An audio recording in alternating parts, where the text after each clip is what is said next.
Go ahead.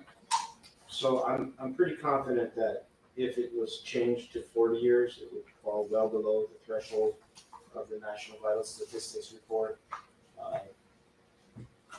So I'm willing to do that. If there's a different number that they propose, I'm fine, but there should be some kind of KC 3932 of life expectancy so that the jury can understand that.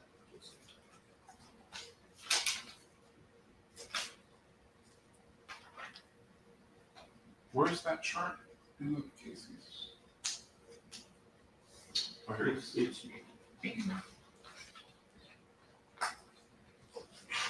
And she's 32 today? Yes, she's 32 years old. Yes, she is.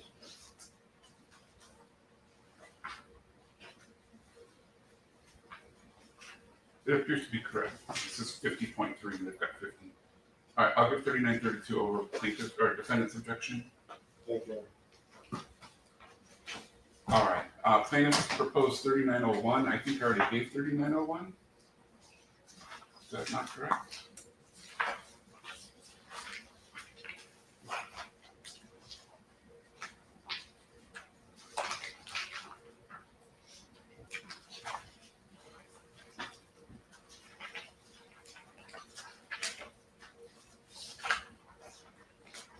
No, I gave 3900. I did. Oh.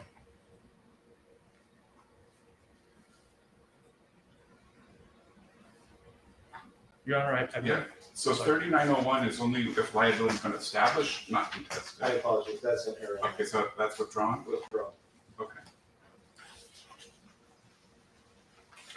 3902 already gave. 3903.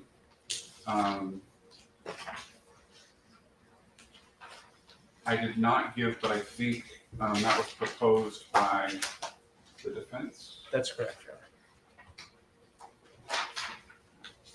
And that's the defense version was straight from the casing? Yes, Well, it's in the binder.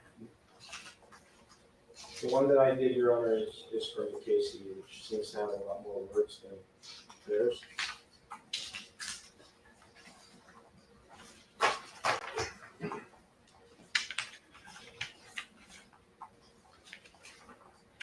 Yeah, I already did give 3903. So we're gonna go with their version then? It's straight from the casing. 3905, I think I already gave. May I be heard on that, Your Honor? Go ahead. So the one that I've submitted today has all of the different types of physical pain, mental suffering, and emotional distress. Their version doesn't really cover everything at all. It just has a small amount. It's missing an entire paragraph, at least a portion of it. So I would request that plaintiff's version be rewritten to. Right, I just looked, I did not give 3905 on Wednesday. And plaintiff's is straight from the casing, Yes, sir. and defendant had a different one? I think theirs is 3905A, so maybe that's why. But I would like 3905.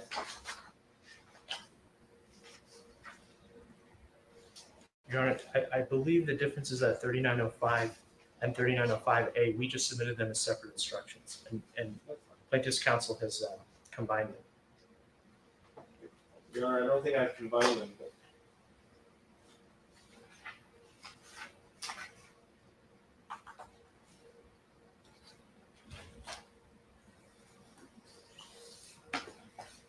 Oh, I see.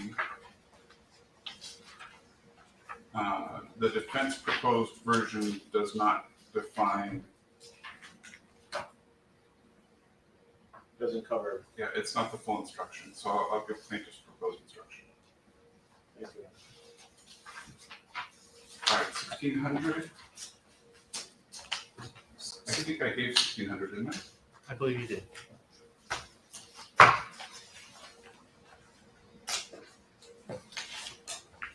I thought the court wanted us to work on the 1600s, but I may be mistaken.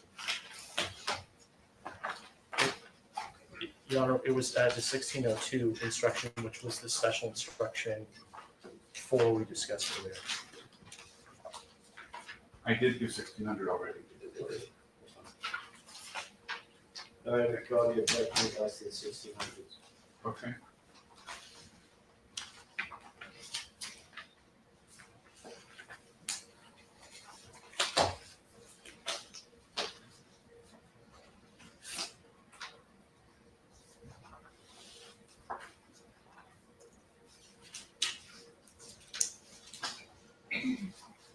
(1602), did we give a version of that? 1602 is the special instruction 4 that we discussed a few Okay. minutes ago. And that, okay, And so I'll give the modified version. thank you. 1603, did we give that? 1603 was included in ours as well. I believe the court asked that we include it, so Okay. that's in our book. And 1604, I believe was given. was already given.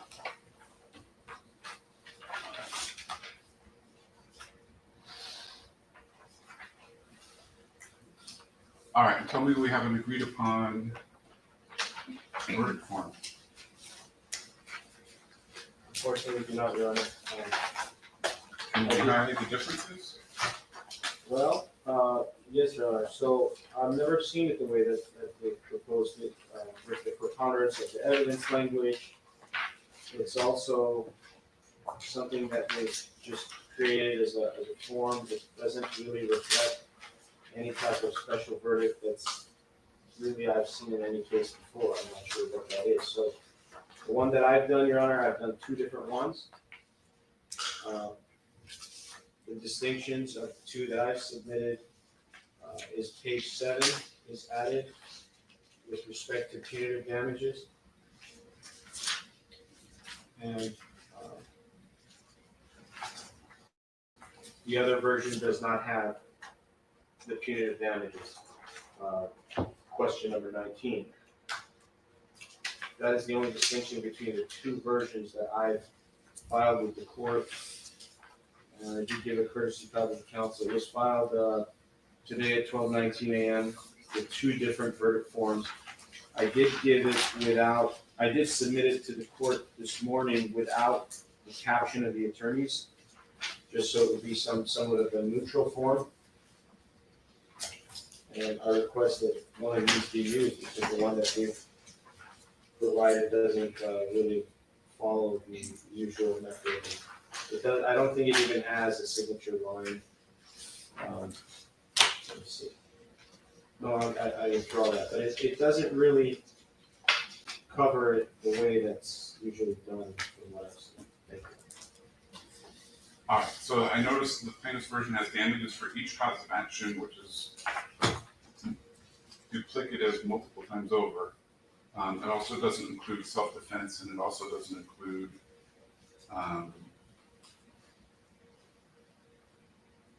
what was the other affirmative defense? Contributory negligence. Oh, comparative. Yeah, thanks. Contributing away on time. Thanks. All right. I can modify it.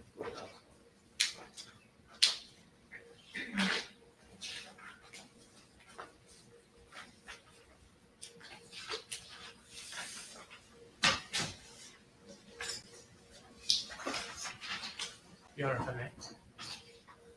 Yes. What we submitted was to simplify the form as much as possible. I believe it even has fewer questions than the plaintiff's form.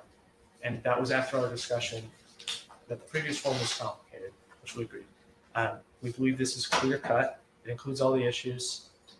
It should not be difficult for the jury to understand or to answer. May I respond here? Go ahead. So the worst part of it is it again states by a preponderance of the evidence. That's not usually in a special verdict form. They put that throughout the questions, kind of limiting, kind of creating a way for the jury to think ahead of time. It just doesn't make sense to have that there. I can modify mine, I have a printer, I can make changes in a couple of minutes and print out the version the court wants me to print. And the special verdict that I've submitted, I've seen all kinds of attorneys use it, I've never seen this version. And they would have to change it anyway because of the preponderance of the evidence, and it doesn't really tell the jury how to move along. So for example, under assault, you have a question, yes or no, and then it says if you answer the question 1 is yes, then answer question 2. If the answer is no, then proceed to question 6. Theirs doesn't have any of that. It's very confusing and has that preponderance of the evidence language. So definitely I would ask that that language be taken out, preponderance of the evidence. And if we could follow more along the lines of a special verdict form, that would possibly make it a better form, but it's still a little confusing. Your Honor, as far as the instructions, it's just clearly not true. The verdict form specifically states what the jury is supposed to do after they answer every question. There are other problems with plaintiff's form that would be beyond just little modifications. As you mentioned, the damages issue is very likely to lead to confusion and possibly duplicative damages awards. So if the court is inclined to ask that one of these be modified, we believe it should be this one. And we would, if the court has an issue with the preponderance of evidence language, we could strike that language. Otherwise, it would be the same.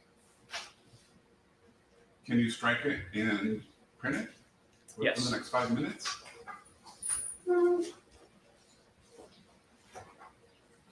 Certainly in the next 10 minutes.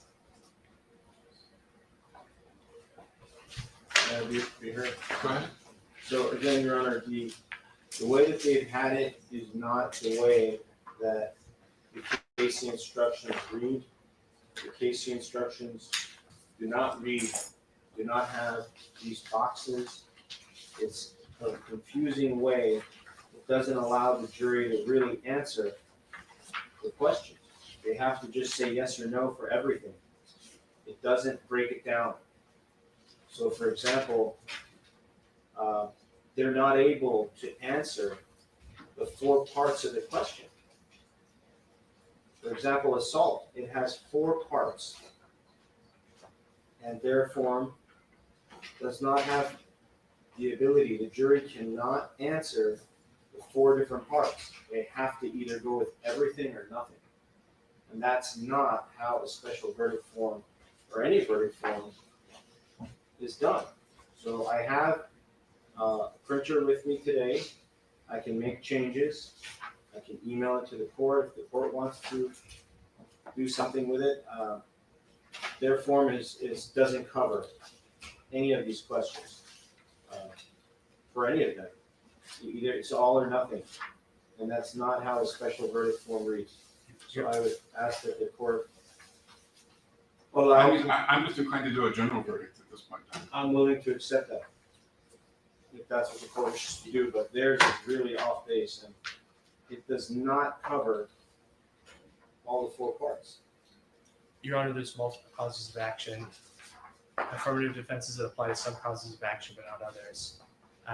We believe it's important, at least for our appeal rights, among other things, that we have a special verdict form in this case. I'd be happy to work on it. Well, I mean, actually, I think the defendant's proposed verdict form is the equivalent of a general verdict. Well, may I be heard, please? Go ahead. So again, I'm looking at my form here, and first of all, the question is, are we doing the punitive damages question? At least if I can narrow it down to, does the court want number 19 or not? Well, I'm not inclined to do the plaintiff's version at this point in time. No, I understand, but I just wanted to know if you wanted to have punitive damages, if that question, because the question is the same.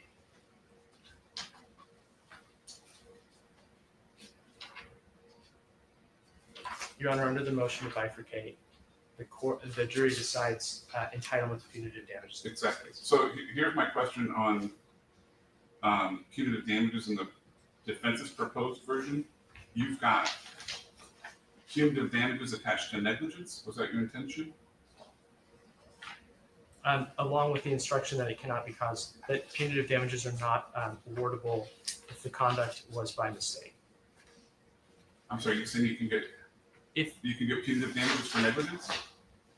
No, not if it's by mistake. Not if it's what? No, we don't believe you can. Okay, so, but you do have a punitive damages question linked to question number 9, which is damages for negligence and comparative. We can strike out the end of that of 12, Okay. question 12. Here's what I want to do. I think the defense version of the verdict form is, for all intents and purposes, a general verdict on each cause of action. I think it's straightforward. I don't think it's confusing. And so the only remaining issue that I have with it is that you've got damages for each section, or as there's a jury verdict that says that they only decide damages once. So how do we deal with that? So we did it. We did the form this way just to avoid having to ask questions like, did you answer question this? Did you answer question that? However, if you look at question 7, for example, it says if you already answered question 4, which is the same, skip this question. So the intent is to have only one of those be answered. And if you fill the form out, that's how it works. May I respond, Your Honor? Go ahead. Each cause of action can have its own separate damages. And that's why in their form it is the way that they have it, and that's why I did the same thing. So I would request that the jury be allowed to break it down on damages and decide what type of damages are for assault and battery. Those are kind of coupled together. It shouldn't be, but they are. And then intentional infliction of emotional distress. And that arguably kind of makes sense to me. Let's say that they find that the assault was limited to the scratch and nothing more. That the scratch itself did not cause past or future, maybe isn't going to cause future emotional distress, but they find that the intentional infliction of emotional distress was more longer lasting.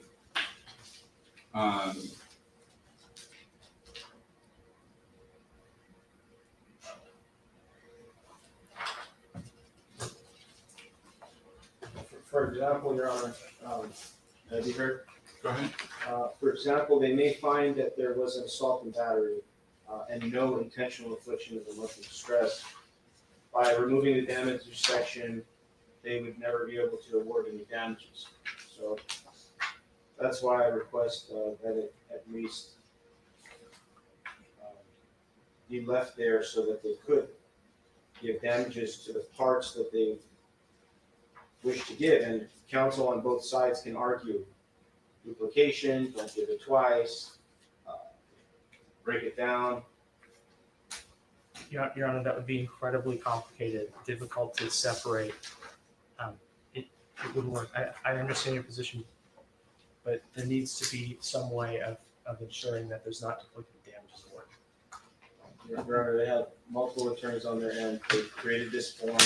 If the court is going to go along with their form, then they should have to live with the form that they created. The form that we've created does not have that risk of duplicative damages. I'm sorry. The other thing is that I think we've already established with the jury instructions that there are not damages that are awardable under some causes of action but not others. May I add one more thing, Your Honor? Go ahead. Yeah, I'm sure the court has seen in many cases where it is broken down. There's the damages award specifically for one cause of action, like in this case, assault and battery, and another one for intentional infliction of emotional distress. In closing argument, counsel obviously can argue how this form should be filled out, as confusing it is to me, I'll have to just live with it. But to take away the damages section in assault and battery would mean that it's too confusing. It should be separate so that the jury can decide whether there should be any damages for assault and battery and any damages for any other cause of action.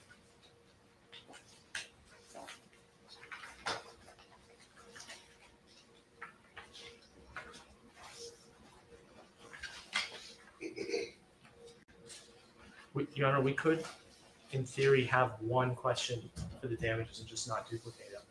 And that, the only difference there would be, we would have questions like, did you answer yes to question 3?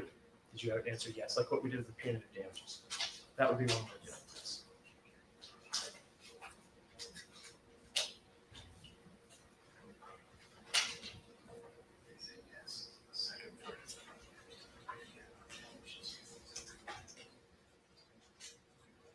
How about we modify question 7? What are Ms. Ellis's damages? If you answer question 4, only include additional damages for this cause of action. Can we include if any, Your Honor? If any. I'm confused. So again, it is very confusing because assault and battery is a separate cause of action and has its own damages component. By leaving the form as is, the jury can then decide if they're going to give any damages for assault and battery. They can, it's under question 4. Right, in 4. And then they can do it again for 7. They can do it again for 9. They might not do it in any of them. So that way they're able to break it down and decide what, if any, damages they're going to be awarded. Each cause of action has its own damages award. But you can't double count. I'm sorry, Aaron? You can't double count though. Double count, what does that mean then? Meaning include the same emotional distress that if they find that she has a certain amount of emotional distress, are you asking them to allocate it between the different causes of action or just? No. I'm just straight asking assault and battery. This is what it is. If you find that an assault and battery, it should really be separate. Now, let's say we take it as together. We say, was there an assault and battery? And then what are the damages for assault and battery? It's really harmful to have it assault and battery combined because the swing that was taken was the assault and the cut to the face was the battery. So we're then limited to one damages in number 4. We're limited to one set of damages for both assault and battery. So then in my closing, I have to explain that. Same thing, intentional infliction of emotional distress. Separate cause of action, it has its own damages. Negligence has its own damages. Your Honor, I believe that, first of all, the addition that you proposed would address that. Not including something or just including more damages questions would make everything more complicated. Another proposal, Your Honor, however, is we could do separate verdict forms, one for and have damages only after liability.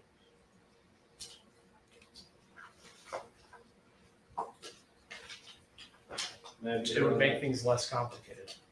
Go ahead.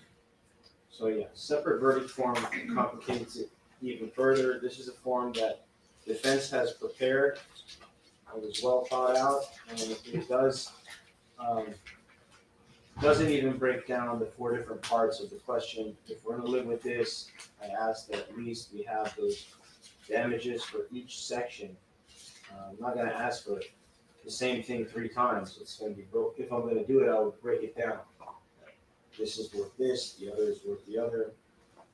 It's not the same, Your Honor. So I ask that the form we submit it as is, and just if the court is going to go along with their form, then at least I would ask that. Thank you. All right. I'm going to ask that you modify question number 7 to if you answered question 4, only include additional damages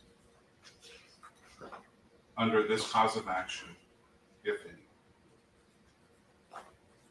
That makes sense. Thank you. And what happens with the other one, Your Honor, number 9, same thing? Same thing. Can we do that? Yes, Your Honor, thank you. All right. And Your Honor, will we be giving number 13? Yes. Your Honor, just to confirm, question 12, we're going to omit the last 3 words or question 9. Correct. Thank you. All right. Is there a request for judicial notice regarding the date of the NBA game?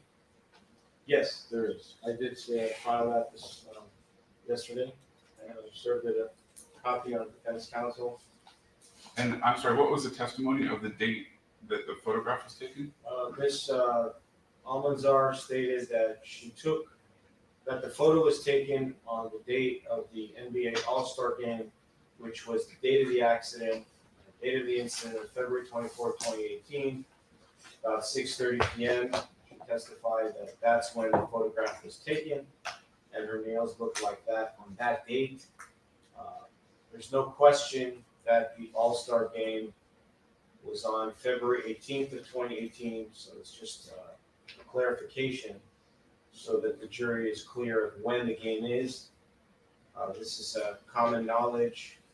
There's no question about it. I've given different exhibits confirming that the All-Star Game was on February 18th of 2018, and that's why I found this. All right. And for the defense? Yes, Your Honor.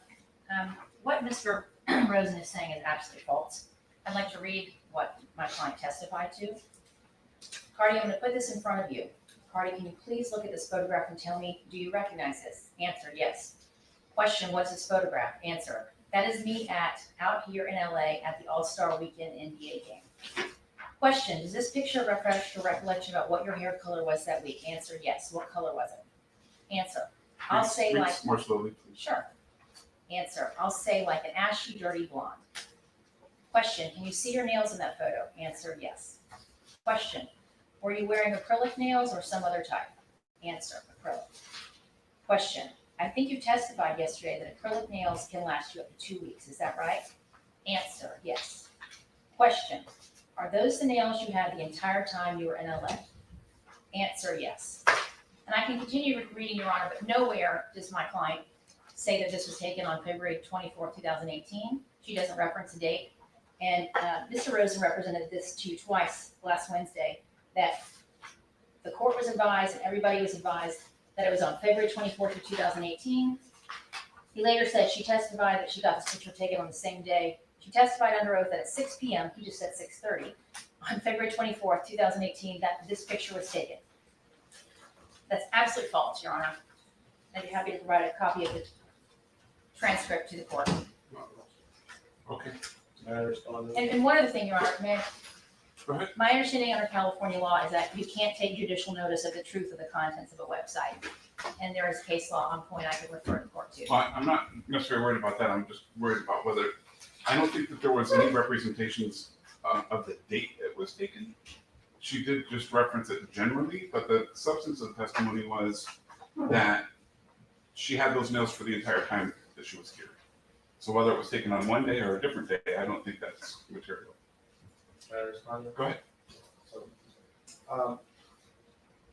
the purpose of this is really not to make anybody right or wrong. The purpose of judicial notice is just to clarify when the All-Star Game took place.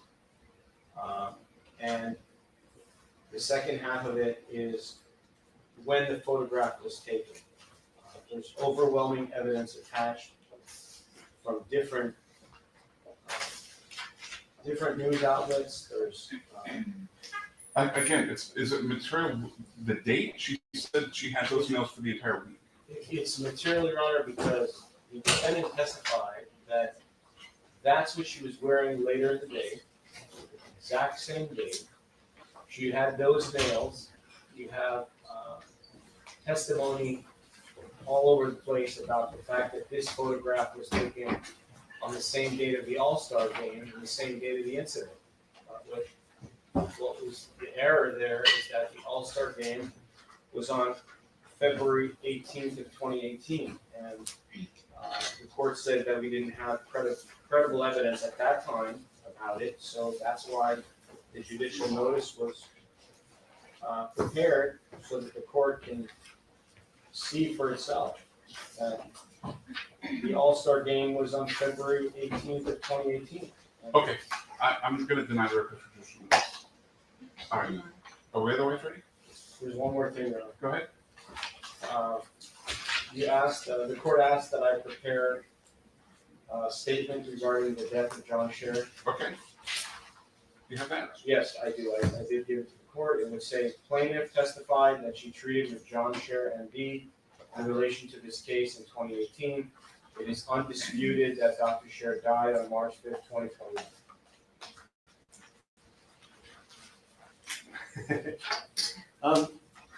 After a lot of back and forth, what we agreed to, what I agreed to, was that the court can instruct the jury that it is undisputed that Dr. Sherritt died, period. This March 5th, 2021 date, it's not in evidence. Plaintiff didn't testify to that. She said she understood he died sometime in 2021. She also testified, and we launched the transcripts. I can cite to where in the transcript she says it. Page 148, lines 12 through 149, line 15. She says that she went to see a Dr. Sherritt, and he told her not to have any treatment.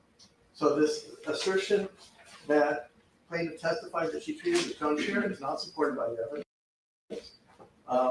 It is the March 5, 2021 date is not supported by the evidence. The only portion of this that is actually what I agreed to was it is undisputed that Dr. Sherritt died, period. Okay. Have you heard? So, this is what I would propose reading. Plaintiff testified that she treated with John Sherritt MD. Does not dispute that Dr. Sherritt passed away. Your Honor, she did not testify she treated with Dr. Sherritt. She sought medical treatment. This is page 148, line 12 through 14. Around that time, unclear when that is, did you also seek medical treatment from Dr. John Sherritt? I did. And then at line 22, and when you saw him, did he advise you that you needed to wait at least 1 year? He did. So Okay. that goes on page 149. So I will read. Plaintiff sought treatment with John Sherritt. It does not dispute that he's passed away. Well, plaintiff testified she sought. Very good. Thank you, Your Honor. What will we read, Your Honor? Plaintiff testified that she sought treatment with John Sherritt MD. It does not dispute that he has passed away. Thank you, Your Honor. Okay. Now are you ready? Well, there's a couple things. In my closing argument, I need the verdict form. So I can't start without We're working on that. that in hand. The other thing I wanted to say, Your Honor, is Your Honor did allow me to argue and clarify the NBA All-Star game when it was, the photograph. I want to be very clear that I intend to argue that in my closing. It's not in evidence. I think what you said was they didn't provide the date. And you're fine, you can argue that they didn't properly authenticate the photograph in terms of the date. Your Honor, the court said that I could argue this in my closing, You could argue it. You could argue that they didn't establish what the date was. and also that the All-Star game was on February 18, 2018, the week before. But a week before the incident, I don't see the harm in that. They can object to that. They can say their version. But that's part of my closing, Your Honor. And this photograph, by the way, this photograph was sprung at the last minute. It was never produced in discovery. Go ahead. Just briefly, a couple of questions. First, as if you remember, counsel violated a motion to eliminate order. And now he's talking about arguing things that are not in evidence, which is completely improper. I don't want to object every 5 minutes to his closing argument. I would ask that at least let me say, if the court doesn't want to tell him, that he has to follow the rules. He can't argue out things that aren't in evidence. He can't violate the motions to eliminate. I think it's readily apparent that you can't argue facts that aren't in evidence. I think plaintiff's counsel knows that. I think he knows that he would be violating the rules of professional responsibility by intentionally arguing facts that are outside the evidence that was presented in court. If he wants to present that and you want to object, then that's how we'll proceed. Thank you, Your Honor. And Need then, the same, are you done? then two procedural questions. Does the second monitor work in candidate facing the jury so they can clearly see it? I don't think so, but we're in the middle of a transition and I don't know. Okay, and We can see, it's not. Your Honor's preference, we have demonstratives, and we have things we're going to show or intend to show. Do we need permission to publish admitted exhibits? No. And do we need permission to publish demonstratives? They have been provided to plaintiff's counsel. No. And it's argument. Yeah, okay, I just want to make sure. Thank you, Your Honor. All right, anything else from plaintiff's counsel? Yes, Your Honor. I feel that what counsel has just stated is really below the belt and disrespectful to my side. I would never argue things that are outside of the evidence. I think you just said you were going to. No, I didn't say I was going to. The court told me that I can argue the issue of the photograph, that it wasn't taken on the day. Correct. Your position on Wednesday was that they didn't establish the right date, and you can make that argument. That's exactly what I wanted to do. Okay, okay. Thank you very much, Your Honor. All right, are we ready to move to the jury? I must have the verdict form before I start.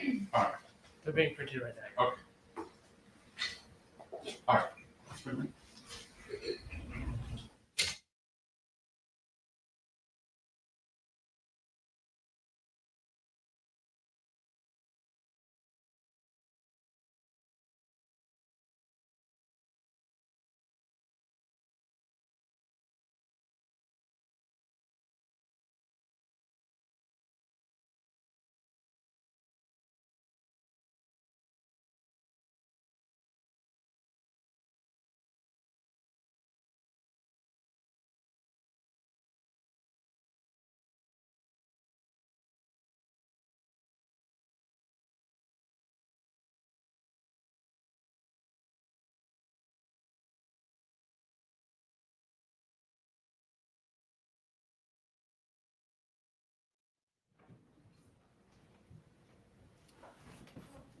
All right, welcome back, everyone. We're still on the record in the Alice matter. We now have defendant with us as well as the members of our jury and our alternate. Based on the fact that you're all here, I'm assuming no one hit the lotto over the weekend. Folks, we thank you for your patience. We did have a few procedural issues that we needed to address prior to bringing you in. We are now ready to proceed with the last batch of jury instructions. I'll try to give context to these to the extent that it's necessary. I will put them into the package where they belong, but I do need to give these to you.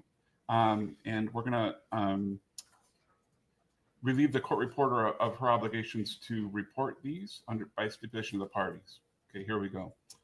Words alone, however threatening, do not amount to an assault. Aggressive and threatening actions do not constitute an assault unless they were intended to cause immediate, harmful, or offensive contact. If you decide that Ms. Almanzar assaulted or battered Ms. Ellis, you should fine for Ms. Almanzar if you decide that Ms. Almanzar was acting in self-defense. To succeed, Ms. Almanzar must prove both of the following by a preponderance of evidence: that Ms. Almanzar reasonably believed that Ms.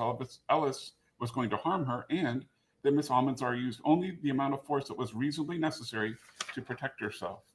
Ms. Almanzar claims that Ms. Ellis's own negligence caused or contributed to Ms. Ellis's claimed harm. To succeed on this claim, Ms. Almanzar must prove both of the following: that Ms. Ellis was negligent and that Ms. Ellis's negligence was a substantial factor in causing Ms. Ellis's harm. If Ms. Almanzar proves the above, Ms. Ellis's damages are reduced by your determination of the percentage of Ms. Ellis's responsibility. I will calculate the actual reduction. Ms. Ellis may only establish her claim for negligence if she proves that Ms. Almanzar engaged in negligent conduct that caused Ms. Ellis to suffer physical injuries. If Ms. Ellis can prove that Ms. Almanzar caused her to suffer only emotional injuries, and this is under the negligence cause of action, Ms. Ellis cannot establish her claim for negligence.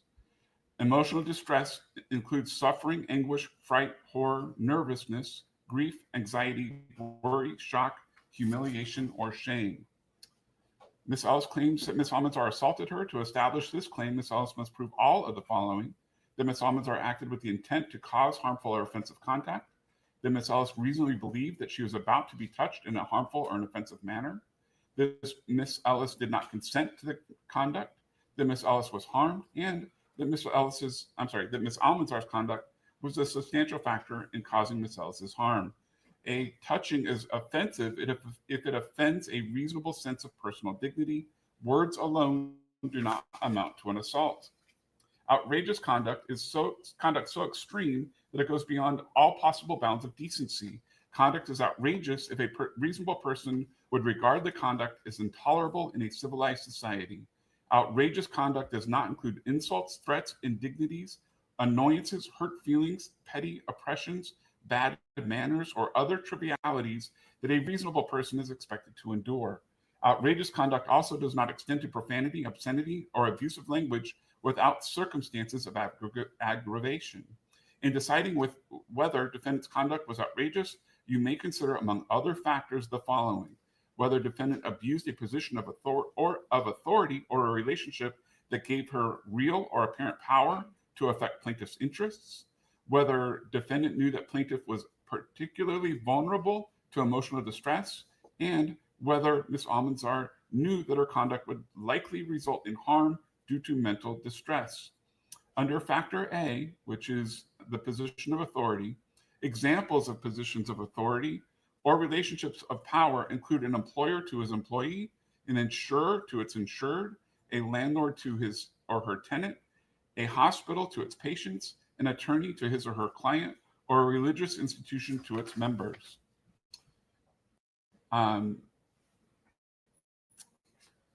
Ms. Almanzar acted with reckless disregard in causing Ms. Ellis's emotional distress if Ms. Almanzar knew that emotional distress would probably result from her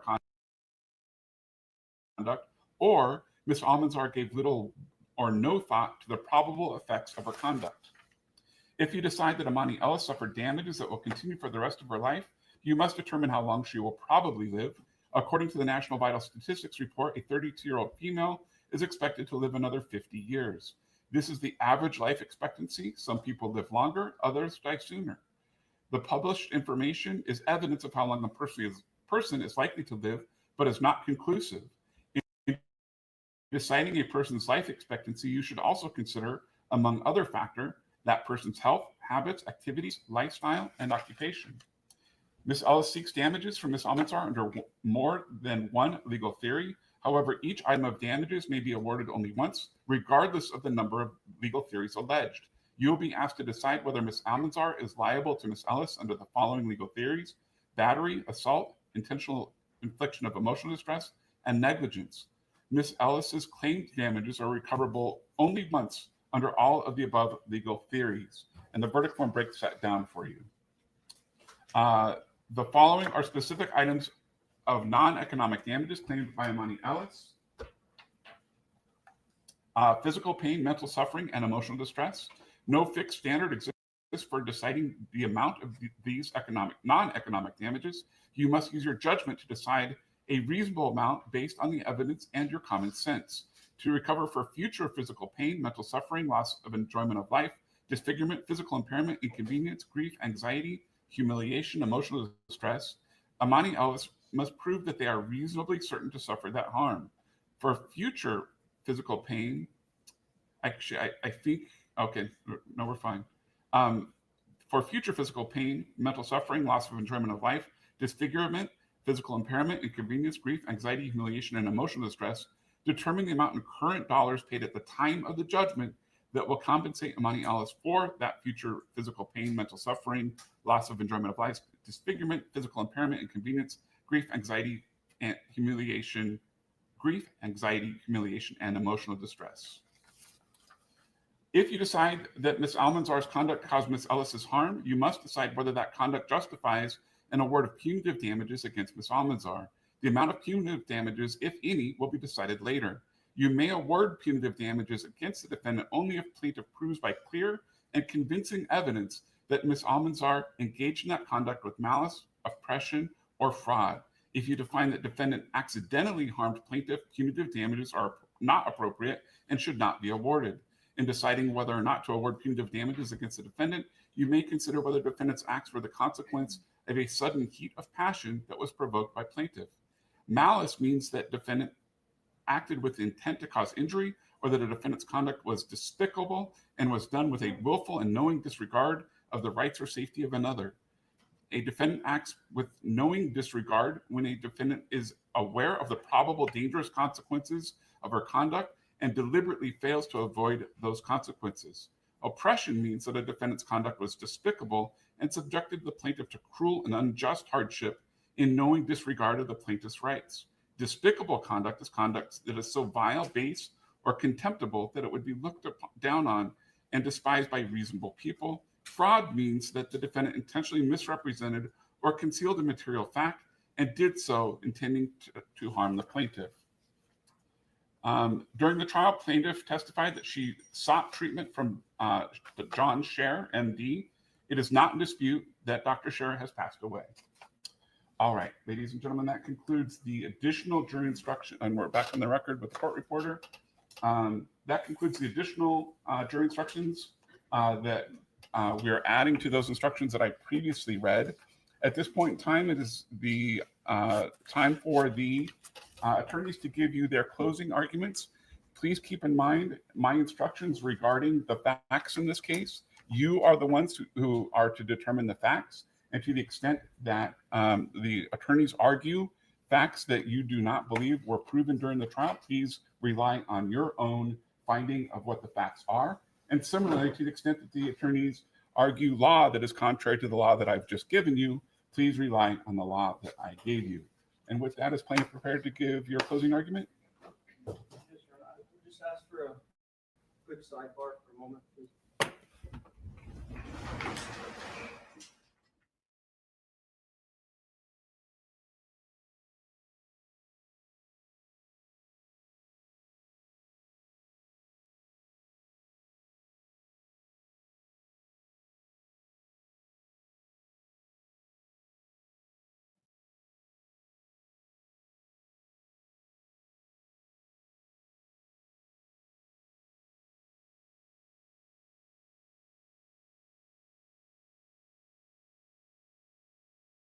All right, we had a brief conversation at Sidebar, and now is plaintiff prepared to proceed with your closing argument as soon as you get there? Yes, Your Honor. Thank you very much.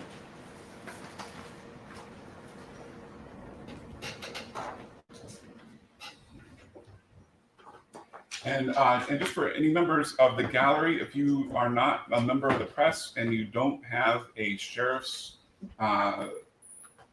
badge as well, you're not allowed to use any electronic devices or phones. Thank you for that.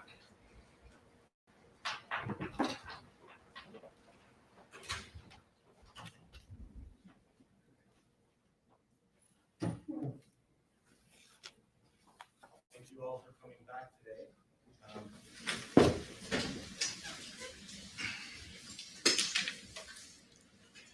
So at this point, both sides will be giving our closing argument, basically a summation of everything you've heard, just so you can jot down things, take notes if you feel comfortable.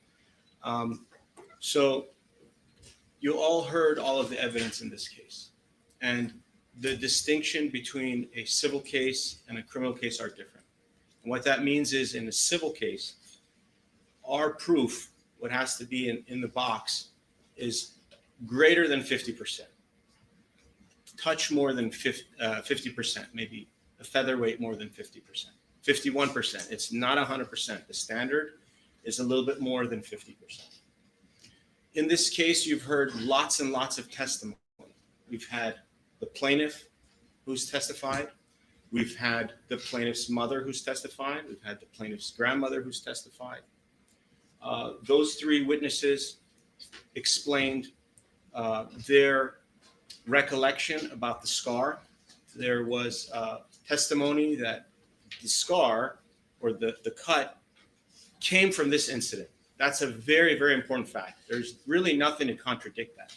If anything, our expert witness, Dr. Mulliken, You remember he came to court.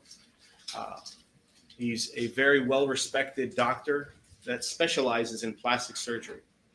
And his testimony was that, in his opinion, as an expert, that when the way that this scar, the way that this cut happened was from fingernails, and that there were 3 different scrapes, 3 different scratches, and that the middle one was the deepest one, and that's really the one that he worked on. Now, the issue in this case is, well, before I go to that, is the photograph that you saw, okay, which is in evidence. There's a photograph of the scar, which is a 2-centimeter scar. The photograph, because of the skin color, it does not show well in photos.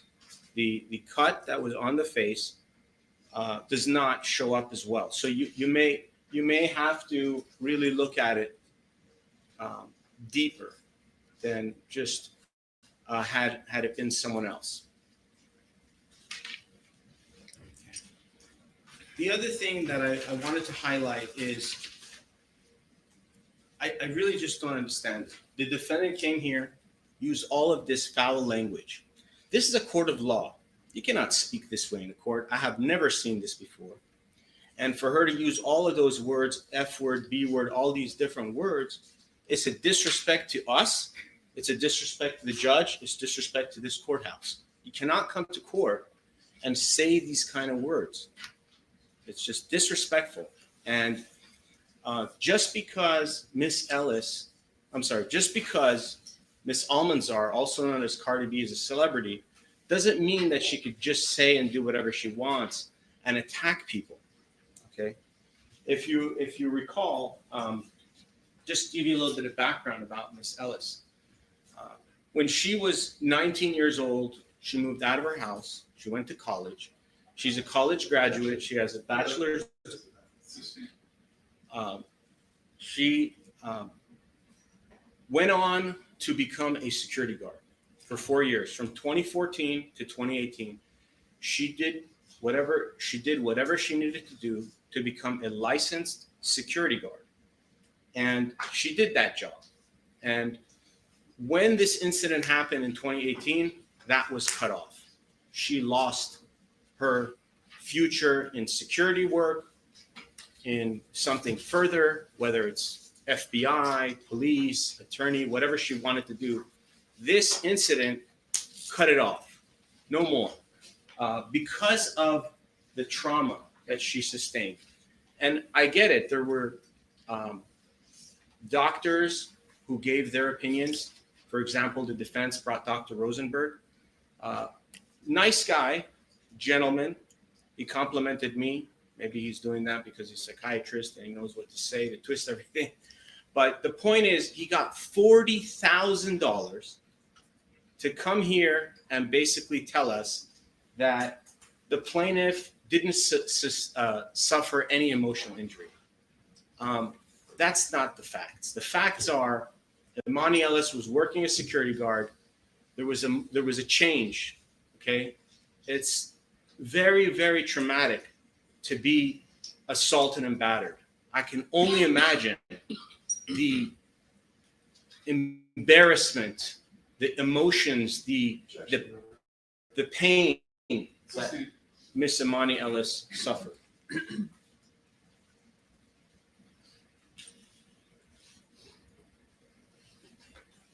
Now, in this case, there was overwhelming testimony that Miss Ellis was working as a security guard at the time of the incident. There's no question. She was in full uniform. She had a badge on. Even the defendant admitted, yes, I understood that this person was a security guard. And there has to be some level of respect. These are not doormen or doorwomen. The defendant, when she came to the building, instead of listening to the plaintiff, to listening to her commands, you got to do this, you got to do that, please leave the building. Different commands were given to her. which none were followed. They were all ignored.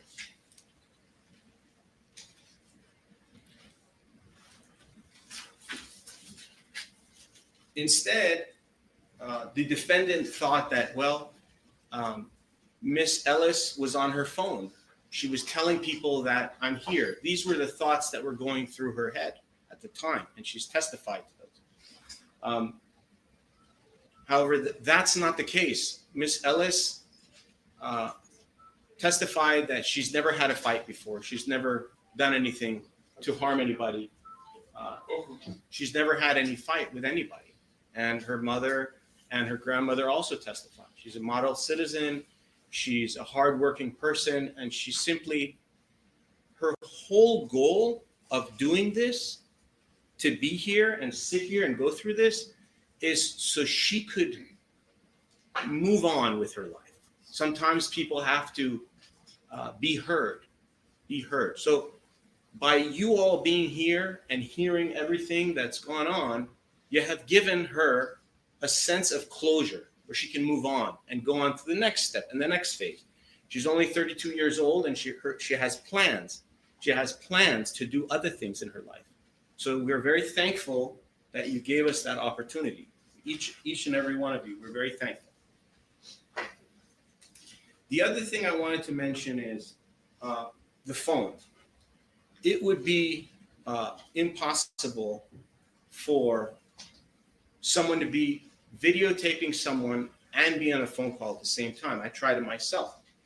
And the error message that you would get if you tried it is recording video is not available while on the call. So it couldn't be. The two of them couldn't be done at the same time. Miss Ellis told Cardi B multiple times, I am not recording you. I am not telling anybody that you are here. I'm simply doing my job. And instead of maybe agreeing or investigating further, Miss Almanzar, Cardi B got angry and started yelling and cursing and spitting on Miss Ellis and calling her different words, using the N word to disrespect her, calling her the B word, calling her fat, anything to try to trigger her and make her upset and embarrass her. Sometimes words are more painful than the physical. And to add insult to injury, she then cut her face and caused a scar on her face. And what happened then? Miss Ellis had to go see different doctors. The court did read about Dr. Scher, a sentence that basically that it's undisputed Dr. Scher died. And Miss Ellis basically testified that initially, a couple of months after the incident, she saw Dr. McKenzie, a psychologist, through her workers' compensation. She was given that. She got 7 visits with that doctor. During that time, she also saw Dr. Scher, who was another plastic surgeon. Unfortunately, we don't have him here. We don't have his records because he passed away. So that's why that was read to you in open court, so that it's some sense of fairness. Why there's no records from Dr. Scher. Objection, Your Honor. System.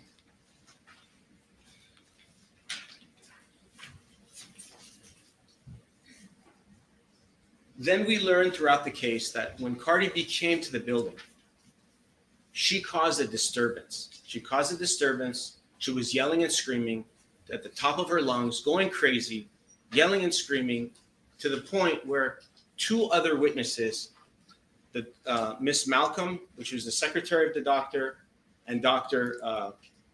David Finke, was so loud that those 2 people came out after about 40 to 50 seconds. Now, the issue with that is those 2 witnesses didn't see the 4 things that happened before that, which happened in the 40 to 50 seconds before. So yes, they're witnesses, but they're not witnesses to that first part, that first segment, which would include taking a swing at Miss Ellis, spitting on Miss Ellis, calling her the N-word, and ultimately cutting her face. None of that was seen by those two witnesses. So yeah, they're witnesses, but they're witnesses to the aftermath. They're witnesses to what happened afterwards. They're not eyewitnesses. They don't know what really happened. And when they arrived, Miss Ellis was so upset. Can you imagine all those four things happening, being disrespected, embarrassed? Who knows what else happened? All of that was done to her, and she still was able to contain herself to a certain degree. But yeah, sure. I mean, naturally, she was angry. She was emotional. So when these two witnesses come out of their offices, they can only see an angry person. They didn't see what led up to that. And they have assumed that it's her fault, maybe, or that she did something wrong. But again, those two witnesses didn't really see much. They saw something after the fact. And then you have Miss Malcolm, who decided on her own, this was her choice, to squeeze herself in between the two people. Well, that's a risk that she took. And if she somehow got a cut to her face or a scratch or something, well, we don't know who did that. We really don't know. She didn't even know. Miss Malcolm testified that she did not know who scratched her face. She has no idea. What does that mean? It could be from either one. It could be from the commotion that's going on. These things happen so fast, we have no real idea as to what really happened. Unfortunately, there was no video camera there. There was no other witnesses that actually saw it. So it really comes down to one thing. Do you believe Miss Ellis? Why not? You should. She's a hardworking security guard. She was doing her job with no prior anything.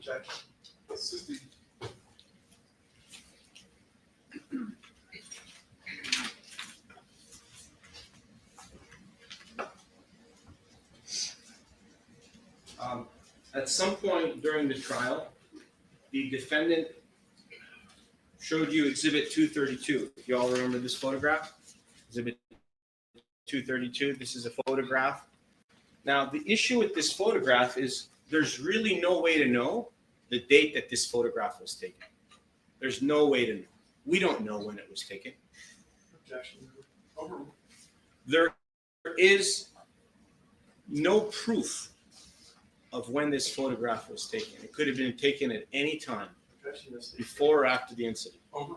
It could have been, and in this case, the defendant testified that this photograph was taken on the date of the incident. Objection, Your Honor. That was her testimony. But where's the proof? Do you really believe that a celebrity can't prove when this photograph was taken? She testified that this photograph was taken at the All-Star, NBA All-Star game. There's no proof of that anywhere. That's just false. There is proof of when this photograph was taken. It just wasn't given to us. It wasn't provided to us. So we can't rely on this photograph because there's no date on this photograph.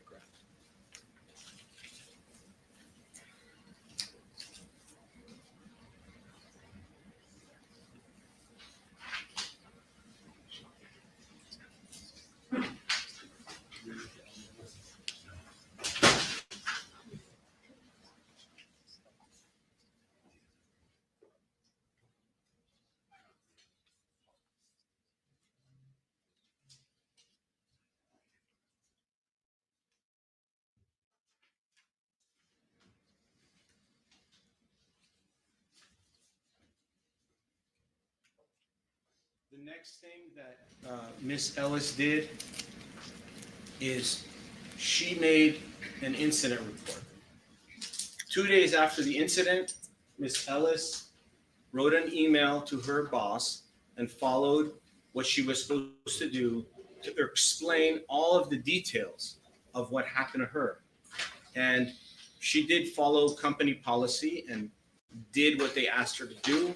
She called her supervisor, made an incident report, and did everything possible to document all of the different things that happened to her on that date of February 24th, 2018.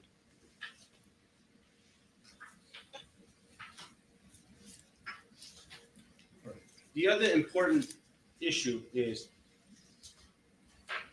Cardi B testified that she came to the building, at least downstairs at the building. She had a security guard with her, Mr. Newton. Mr. Newton, that's her security guard. He didn't testify in this case. Why not? Where is he? Disappeared? Miss Ellis testified that when she saw this security guard downstairs in the lobby, she met with him there, Mr. Newton apologized for what happened. Mr. Newton should have testified in this case and could have testified in this case, but he didn't. And there is a jury instruction, KC Jury Instruction 203, which deals with a party having power to produce better evidence. The jury instruction states, you may consider the ability of each party to provide evidence. If a party provided weaker evidence when it could have provided stronger evidence, you may distrust the weaker evidence. That's what the law is. So where is Mr. Newton? I don't know. He was on the witness list. He should have came here and testified. Assisting.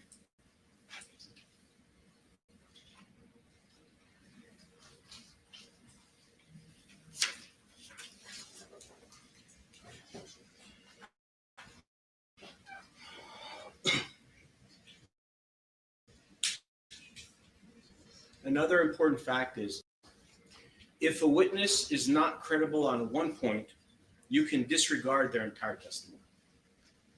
When you go back into the jury room, you will have all of these different jury instructions. And each jury instruction will be there for you where you can read and understand what the law is and how it applies to this case. And as I told you before, testimony is evidence, and you can rely on testimony alone to come up with your verdict. KC 107 states, do not make any decision simply because there were more witnesses on one side than on the other side. If you believe it to be true, the testimony of a single witness is enough to prove a fact. So in this case, you've heard from different witnesses. Just because one side may have more witnesses or less, that's not how it works. One witness is sufficient to prove a fact.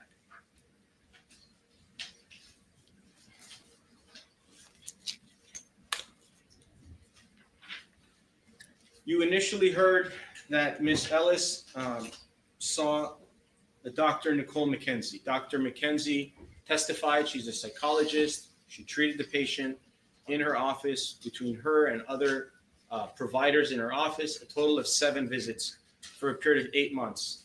Ms. Ellis did seek psychological care and received it. She also, as I said, went to Dr. Scher. Dr. Scher advised her that he could not do the plastic surgery for a couple of reasons. One is you have to wait at least a year. You have to wait at least 1 year, 1 to 2 years, to determine if the scar will become a keloid. I'm sorry, if the cut will become a keloid, if it will become a scar. Sometimes it may go away on its own. In this case, it did not go away. After that time period, if we all remember that in April of 2020, the pandemic occurred. We had this pandemic outbreak where everything was closed. You can't just go and have elective surgery. So the case was delayed. Medical treatment was delayed. That's why Ms. Ellis waited. Another factor is affordability. She had to find a doctor. We had to help her find a doctor that was willing to work on a lean basis. Dr. Mulliken testified that he would agree to that he treated her on a lean basis. What that means is she still owes the money. However, in a court case, what happens is the doctor will agree to treat the patient and delay payment. They delay getting paid. That's what Dr. Mulliken did.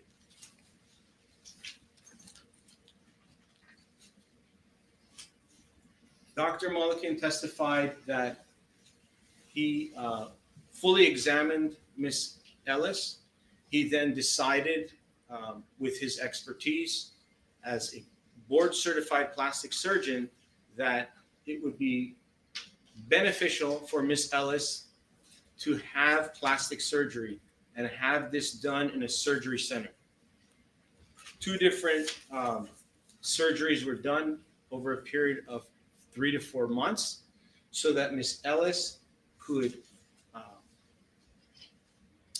there were 2 issues. She had hypersensitivity, a little bit of hypersensitivity, and also as a woman, she doesn't want to have a scar to her face. And all the time, every day, waking up in the morning, looking in the mirror, remembering the event, it reminded her. It does remind. This is the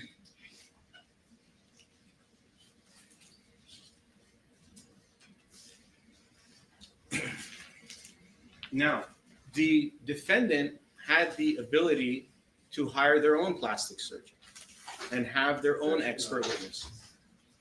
I'm sorry. And in this case, the defendant decided not to hire one. So what does that mean?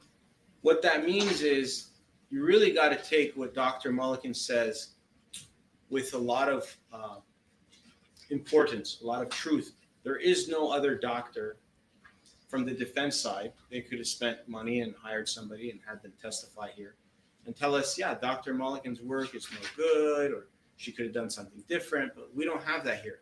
You have one doctor on the plaintiff's side basically explaining all of his expert opinions.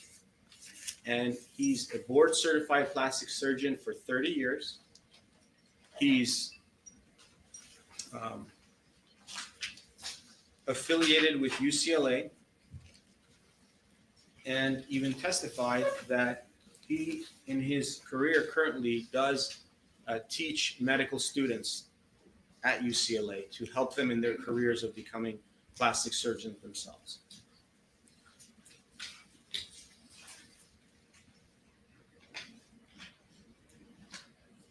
Now, when you go back into the jury room, you will see Dr. Mulliken's records and bills that are part of this case. They've been admitted into evidence, and you will see his medical report, and you will see his medical bills.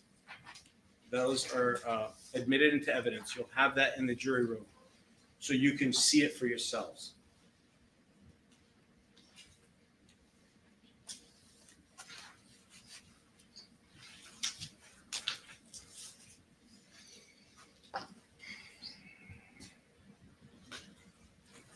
And if you remember, even Dr. Rosenberg had testified that he has seen Dr. Mulliken in other cases. He's been an expert in other cases working alongside Dr. Mulliken. And this is a well-respected doctor. He went to Yale Medical School. Even Dr. Rosenberg testified that he had impressive credentials. He acknowledge that fact.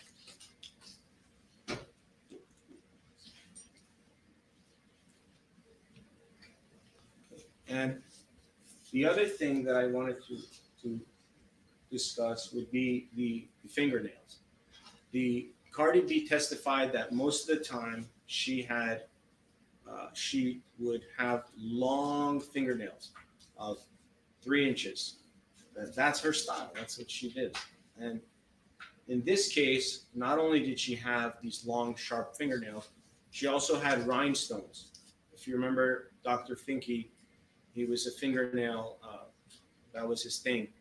And he basically said he remembers the rhinestones, that they were protruding, Objection, Your Honor. they were raised. Assisting.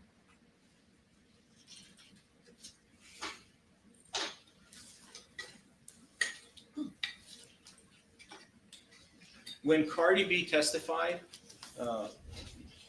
she acknowledged that she refused to listen to Miss Ellis, who was the security guard on duty at the time. There was also testimony by Cardi B that the 2 of them were chest to chest, touching. This was a touching that Miss Ellis didn't want. Miss Ellis didn't want to be connected to Cardi B physically, but Cardi B made that happened, and that's an unlawful touching. That alone, aside from the rest, that alone, Cardi B admitted to that fact. She said, that is what I did. I was chest to chest with Miss Ellis. Cardi B even testified that she was yelling and screaming so much that she acknowledged that it was possible that her spit went on to Miss Ellis. That was in the testimony.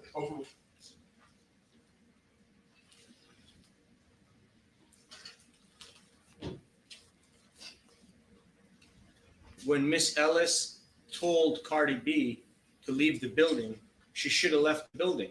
Miss Ellis was hired by the owner of the building to keep the building secure and safe for tenants and other patients and visitors. Cardi B refused to listen to the security guard who was working there.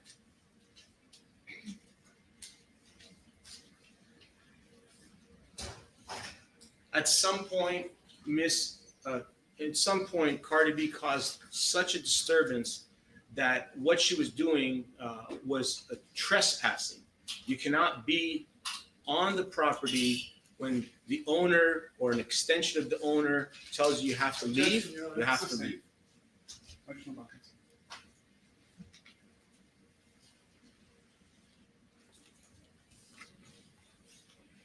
Miss Ellis's mother, Leanne Schmidt, testified. She testified that Miss Ellis obtained the scar to her left cheek as a result of this incident. Objection, Your Honor.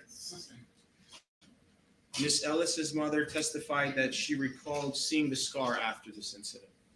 Miss Ellis's mother testified that she saw changes in her daughter after this incident. Same with Miss Ellis's grandmother, Diane Schmidt.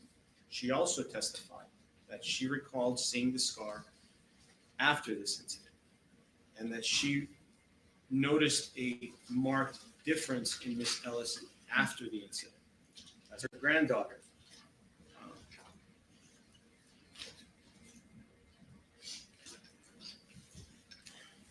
The defense put on a Dr. Rosenberg, who was a hired gun, received $40,000 for this case and makes millions of dollars in this type of work. He criticized the Kaiser Hospital for not writing down that Miss Ellis had emotional injuries when when Miss Ellis went to Kaiser Permanente for vaginal discharge in 2022. Dr. Rosenberg testified that there was an inconsistency when Miss Ellis went to Kaiser and didn't tell them about her emotional injuries. Why I'm bringing this up is very simple. When someone goes to an orthopedic surgeon, they don't talk about dental injuries. When someone goes to a gynecologist, they don't talk about emotional injuries. What really happens is when someone goes to a psychologist or psychiatrist, they tell them about their emotional injuries. When someone goes to a dentist, they tell them about their broken teeth. When someone goes to an orthopedic surgeon, they tell them about their neck pain, their back pain, their left foot pain, left ankle pain. This idea that every time you go to a doctor, no matter what specialty, you have to cover all these things is not real. It's not real life. Some of the doctors will even say, don't tell me, I don't want to know. I'm not writing it down. We've all gone to doctors, and we all know when we go to a specialist, we'll focus on why we're there. Miss Ellis went to Kaiser Permanente Hospital for vaginal discharge in 2022 and different things throughout her time there. She didn't go there for emotional injuries. She didn't go to the psychiatric care there. She didn't get any psychological care there. None of that. So for Dr. Rosenberg to sit there and tell us there's inconsistencies because in Kaiser, she didn't tell them about the emotional injuries, it just doesn't make sense.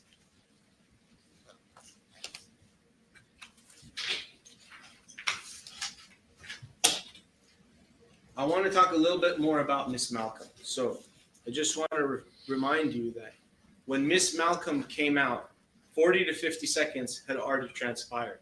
She came to the aftermath. I know I've already said that, but I really want to hammer this home that she is not a witness to what happened before. It's like a car accident. There's two cars, they have an accident. If a third car comes down the road a minute later and hits them, it's completely different. It has nothing to do with it. So that was inserted into this case to, in a sense, to muddy the waters, to kind of cloud what really happened. What really happened here in this case is Miss Ellis was working as a security guard. She had to be there. She was working there as a security guard. And Cardi B came along and thought she's above the law. She could do and say whatever she wants and attack Miss Ellis emotionally, physically, and do whatever she wants in a building which is inappropriate. We all know that when we go to a building, we got to be respectful, especially to security guards that are working there. These are not just doormen or doorwomen opening the door for you. You have to follow along with what they say. Next, we heard from Dr. Finke. Want to talk about inconsistencies? There was an inconsistency between Malcolm and Finke. Malcolm said, I don't know how I got this scratch on my forehead. I don't know. Dr. Finke comes out and says that Malcolm told him that Ellis had scratched her face. That's not true. That was never said. So this, if you remember, this is a 7.5-year-old incident, and that's a few thousand days ago. It takes a lot of time has passed, and an incident can be perceived differently by different people. So Miss Malcolm could have perceived it one way, and Dr. Finke could have perceived it one way. But again, same problem with him is when he came, everything already been done. The whole incident already happened. The injury was already complete. And really, this comes down to believing Miss Ellis. He gave you no reason not to. She's been truthful through me and through herself and through her witnesses to give you whatever is there, to provide for you all that she could with the things that she has available to her, so that you could give her the peace of mind, the closure. And yes, she is asking to be compensated for the loss that she sustained. She lost something, and by you compensating her with money damages, you're then evening the playing field. You're giving her what she lost back. So she's not trying to gain something that she's not entitled to. Unfortunately, she was abused, she was harmed, she was assaulted and battered by Cardi B, and Cardi B needs to pay for that and needs to be accountable. We need to hold her accountable. We should not just let her walk away and say, oh, everything you did was okay, and yeah, do it again.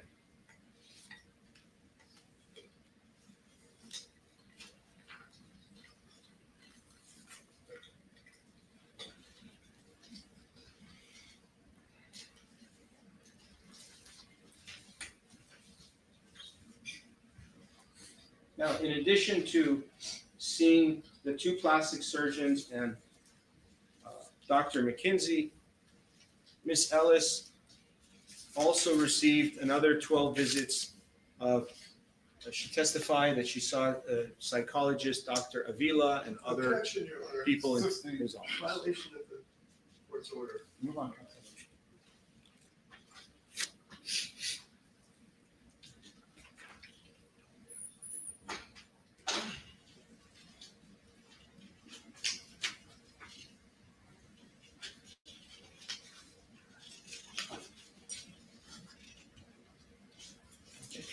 The other thing that Cardi B failed to do or could have done is she could have filed a cross complaint.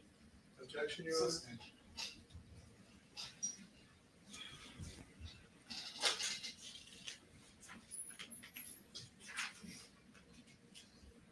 All right. And then I want to go over a little bit about the medical bills. So you don't have to get it exact. It doesn't have to be an exact number. But there was testimony in this case that Miss Ellis had $17,500 in medical bills from Dr. Mulliken, the plastic surgeon, and another $18,000 in psychological care. through her work comp and other things. Objection, Your Honor. There was also testimony from Dr. Mulliken that he believed Miss Ellis could benefit from one more surgical procedure, another one, to make it better. The cost of that was $15,000. Objection, Your Honor. Overruled. The $15,000 that would be paid for that would, in Dr. Mulliken's expert opinion, it would make the scar better, meaning it would reduce,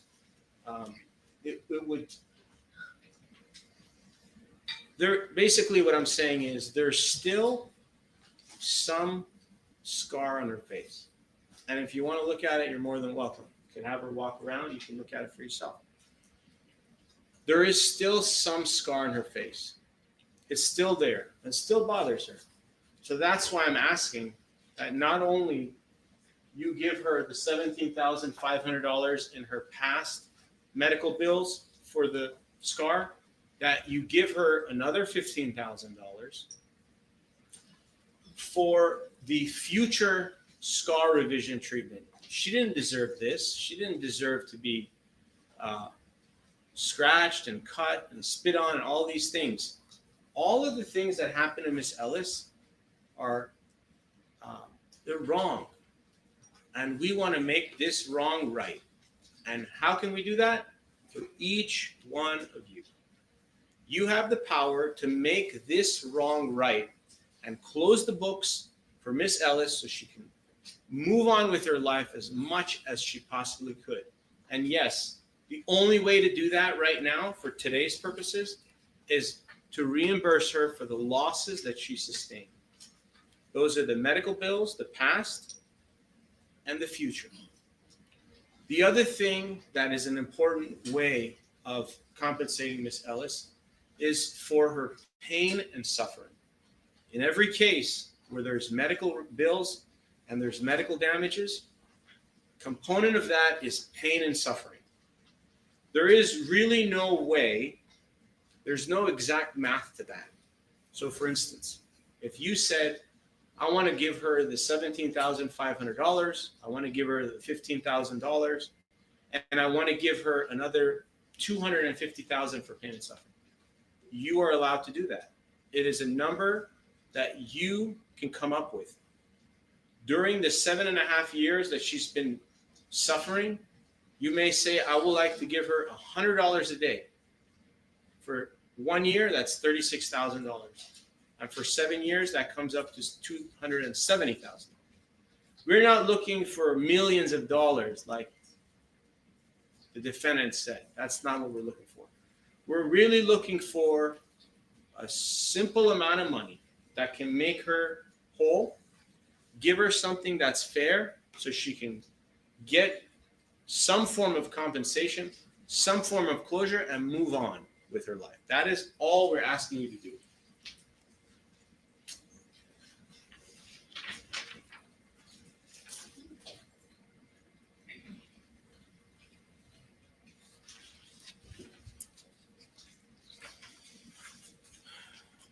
So when you go into the jury room, you'll be given a verdict form. And the verdict form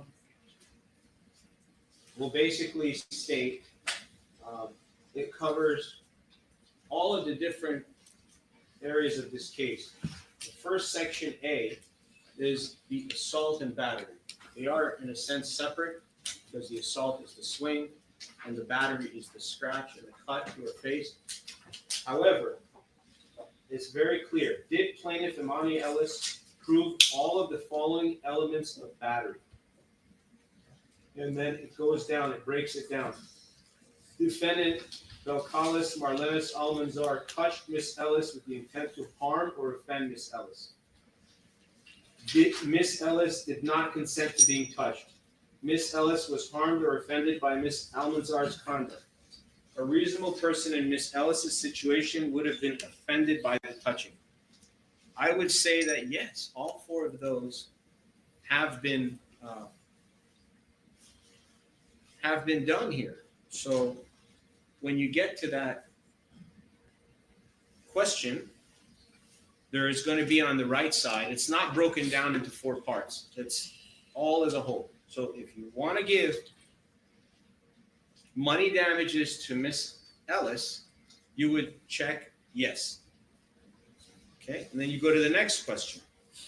Did Miss Ellis prove all of the following elements of assault? And again, it breaks down for you the 5 different parts. Miss Ellis acted with the intent to cause harmful or offensive contact with Miss Ellis. Miss Ellis reasonably believed that she was about to be touched in a harmful or offensive manner. Miss Ellis did not consent to Miss Almanzar's conduct. Miss Ellis was harmed, and Miss Almanzar's conduct was a substantial factor in causing Miss Ellis's harm. Again, if you want to give her money damages, you would check yes. That would be page 2, both of those.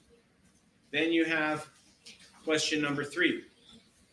Did Miss Almanzar prove all of the following elements of self-defense?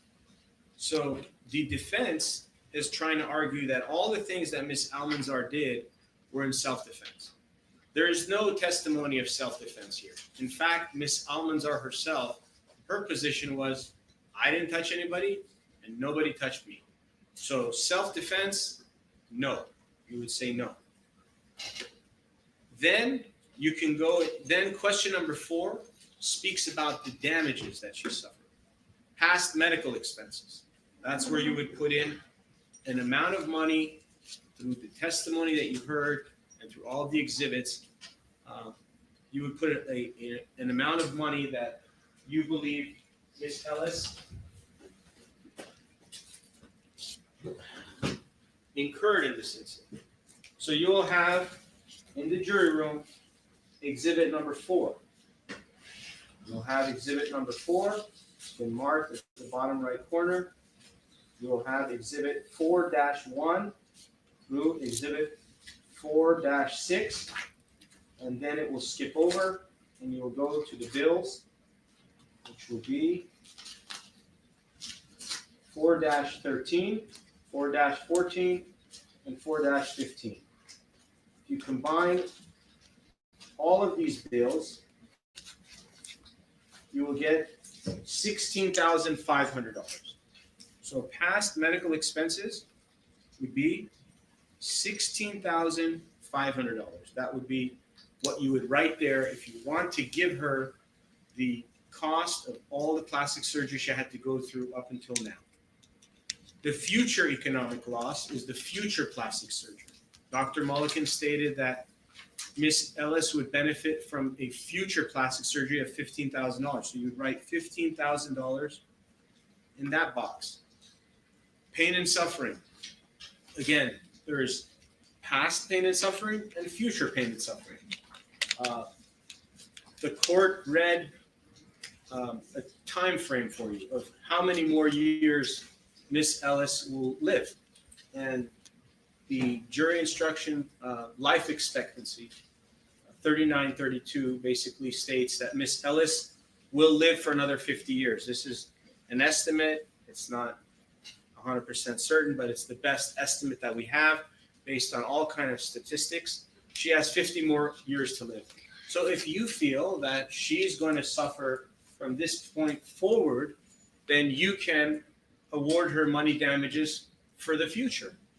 And if you feel that she sustained pain and suffering in the past, then you can award her money for the 7.5-year time period.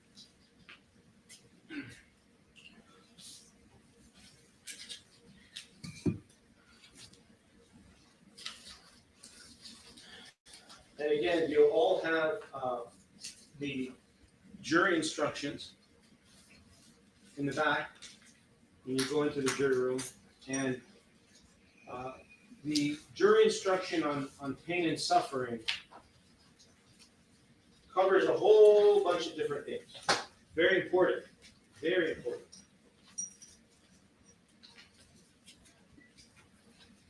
So I would take a look at that one, because it covers all of the different things embarrassment, pain and suffering, disfigurement, all of those. So if you look at 3905, it talks about physical pain, mental suffering, and or emotional distress. And it basically says that there's no fixed standard for deciding the amount of these damages. This is a number that you will come up with. It won't be based on chance or a flip of a coin, but it will be a number that you come up with. If you decide you want to give her $500,000, you can do that. If you want to give her more, you can do that.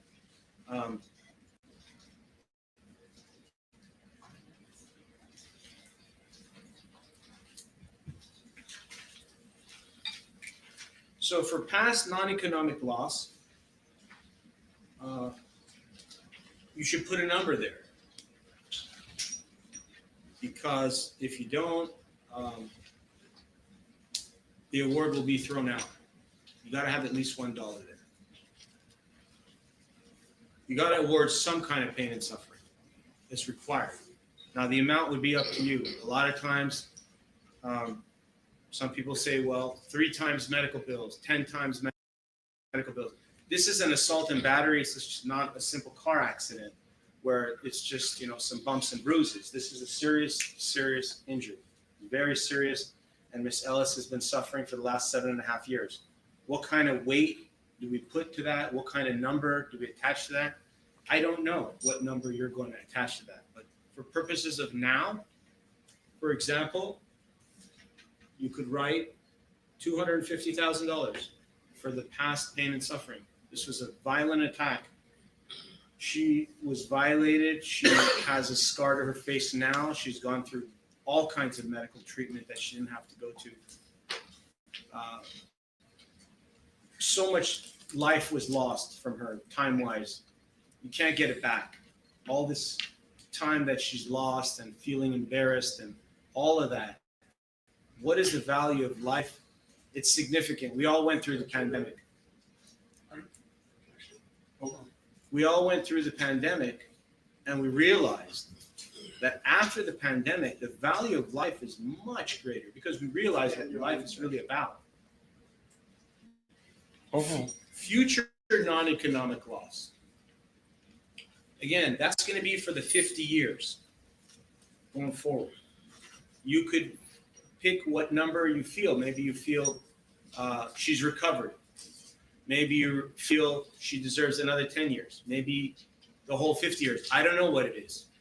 But you as individual judges will work together as a team to come up with a number for the future non-economic loss. Then it goes into intentional infliction of emotional distress. Did Miss Ellis prove all the following elements of intentional infliction of emotional distress? Number 1, Miss Almanzar engaged in extreme and outrageous conduct beyond mere insults, threats, indignities, annoyances, hurt feelings, or other trivialities that a reasonable person is expected to endure. Miss Almanzar intended to cause Miss Ellis emotional distress. Miss Ellis suffered severe emotional distress, and Miss Almanzar's extreme and outrageous conduct was a substantial factor in causing Miss Ellis to suffer severe emotional distress. If you believe that Miss Ellis sustains emotional distress, then you would, number 5, you would say yes. Then number 6, again, it says, did Miss Almanzar prove all of the following elements of the privileged conduct defense? So again, it's similar to a self-defense of this, and it goes through a whole laundry list of different ways and finding excuses why the conduct was okay. So you put no there if you believe that the conduct caused intentional infliction of emotional distress. Then number 7 has its own damages component. However, we've agreed and conceded to the fact that we don't want you to award damages for the same thing twice. It's not what our goal is. The goal is if you feel there should be separate damages aside from the assault and battery for the emotional distress, then this is where you can give that amount of money. It'll be a separate and apart damage area for you to award more damages. Same breakdown. You can give past medical expenses, obviously, past and future medical expenses. In this, if you're awarded in the first box, then you would say, 0 and 0, because we're not asked double dipping here. That's not our goal. However, pain and suffering. If you want to give separate pain and suffering for the emotional distress, separate pain and suffering for the emotional distress from the past and the future, this is where you could do it. You could say, okay, well, we're going to give $50,000 additional for the past, $50,000 additional for the future, and then we're going to move on to the last part, which is negligence and contributory negligence. And again, this is all from the form that you're all going to see when you go into the jury room. And I'll close with this. Did Miss Ellis prove all of the following elements of negligence? Miss Almanzar was negligent. Miss Almanzar's negligence caused Miss Ellis to suffer physical harm rather than only emotional distress, and Miss Almanzar's negligence was a substantial factor in causing Miss Ellis's harm. So what that means is, for example, was Miss Almanzar, was Cardi B negligent in thinking that the plaintiff was disseminating her privacy to others, photographing her, videotaping her? If you believe that Miss Almanzar, Cardi B, was mistaken, then that would be negligent. She was negligent. She negligently thought that all these things were happening. And then again, it asks for the damages. Same thing. 0 and 0 for the past and future medical expenses if you have given it in the first phase. So there's different areas. Maybe you'll say, well, I don't really believe there was this, but I believe there was that. So anywhere on the form, we would ask that you award Miss Ellis her medical bills of $16,500 for the past and $15,000 for the future, and in different boxes and different areas of this form to award her the pain and suffering that you feel is fair for all the things she went through, the assault, the battery, the emotional distress, all that she should be compensated for.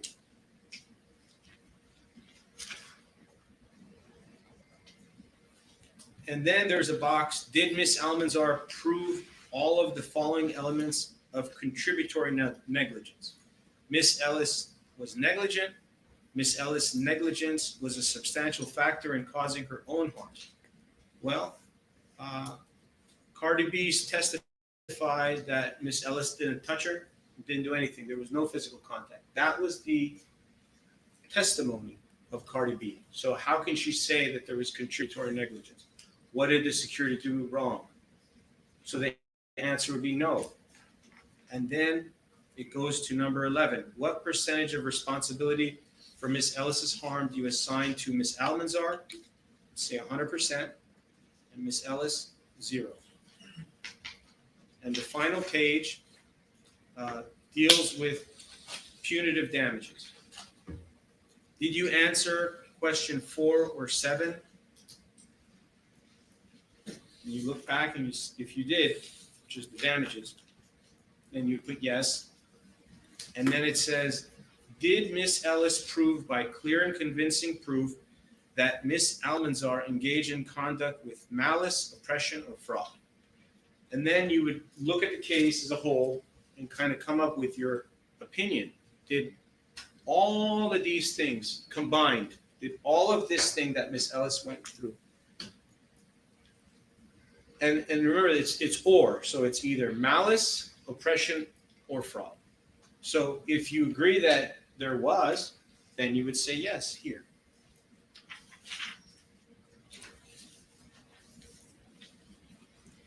So at this point, I'm going to turn it over to my counterpart. They will obviously contradict everything I will say, I've told you, and then I will have a chance to come back and rebuttal and clean up anything that was said. At this point, I'm basically Miss Ellis's mouthpiece, and I worked with her as best I could to convey all of the things that she wants you to know. I worked with her personally to tell you all what she went through, and I did the best that I could with what I had. And we really, no matter what happens, whatever is supposed to happen will happen, because that's what's supposed to happen. And we want to thank you each individually for being here. Each of you as individual judges, we're thanking you very much. Thank you so much for hearing the story as to what Miss Imani Ellis went through. And I'm asking you to award Miss Ellis an amount of money that you think is fair, that will make her whole for the losses that she suffered in this case. Thank you very much. All right, thank you, counsel. You okay? You want to take a break? You okay? Okay, all right. Defense ready to proceed? We are, but I would think a break would be appropriate at this Does point. anyone want a break? We got started late. Okay, why don't we take a short break? Why don't we resume back at forming opinions or do any research? We'll see you at 10:25. Or I'm sorry, 11:25.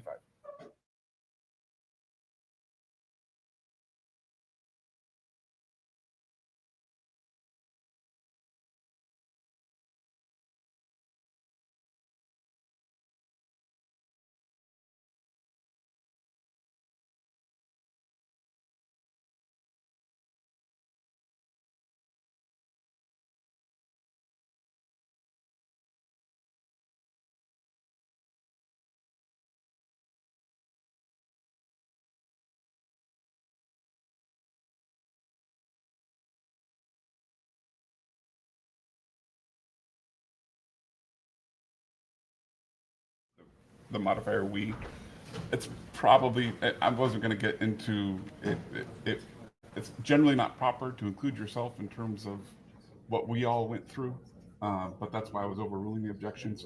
One note, and is this grandmother here? Yes.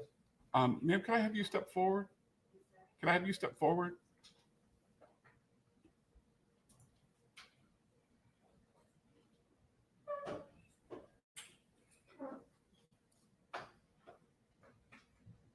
And ma'am, you were previously sworn. You understand you're still under oath? Sure. Did you have any conversations with alternate number 1 on Wednesday? The woman on the corner? The woman who's on the jury? No. You don't recall any interaction with her? She sat next to me and she was waiting on a break, but we didn't speak. You didn't speak with her? Okay. So you didn't talk to her about the trial at all? Absolutely not. Okay. All right. You were just seeing, we thought that there may have been some discussion between the two of you. You don't recall that? Okay. All right. Thank you. All right. Something else? Yes, Your Honor. Although you cautioned counsel that he can't argue things that are not in the evidence, he repeatedly did. He even started talking about Dr. Avila's treatment, even though he was excluded. Over and over and over again, and all the jury sees is me objecting and Your Honor sustaining it. I would request that you admonish the jury to disregard all of the statements that you sustained objections to. I would also ask that you assign misconduct to counsel and that he be reprimanded, because this has just been ongoing. Okay. We can discuss. I want to respond. Well, let me do this. I will give further instruction to the jury about that the argument of counsel is not evidence and that they should disregard any comments that were not supported by the evidence. I will give that instruction. We can discuss whether or not we want to set an OSC after the trial for any alleged conduct. Okay. Thank you. Your Honor, may I please say one thing? Yeah. Please. Go ahead. I just want to note that you advised Mr. Rosen that if he were to argue to the jury that Cardi said that photograph was taken on February 24th, that would be a knowing violation of the professional rules. And that's exactly what he did. Okay. Yeah, Well, I wanna respond. why don't we? I don't want to do it now. Well, I have to say something about it. You don't. I said we'll discuss whether or not we want to set an OSC and we can address it then. Okay. Thank you, Your Honor. All right.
So, Your Honor, when you left the courtroom, Mr. Peterson made some remarks to me that were rude.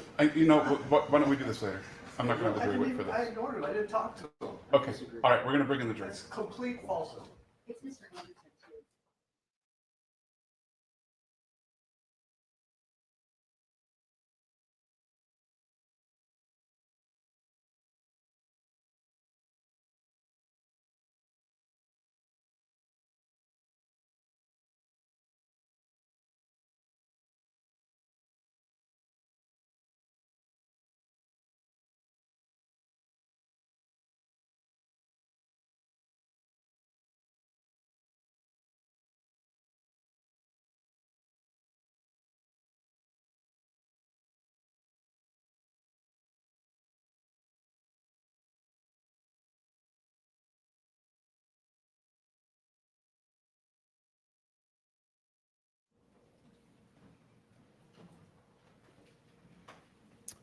All right, welcome back, everyone. We're back in the record in the Ellis matter. Counsel and the parties are present, as are the members of our jury and our alternate. And before we get started with the defense closing argument, you heard a number of objections during plaintiff's closing. Some were procedural or evidentiary in nature, but some of them were based on facts that weren't introduced during the trial. And so that's why I was sustaining those objections. To the extent that plaintiff's counsel mentioned any facts that weren't presented in evidence during the trial, please disregard any and all of those facts that he represented that weren't actually accepted into evidence during the trial. Okay? All right, with that, defense can you give their closing? Thank you.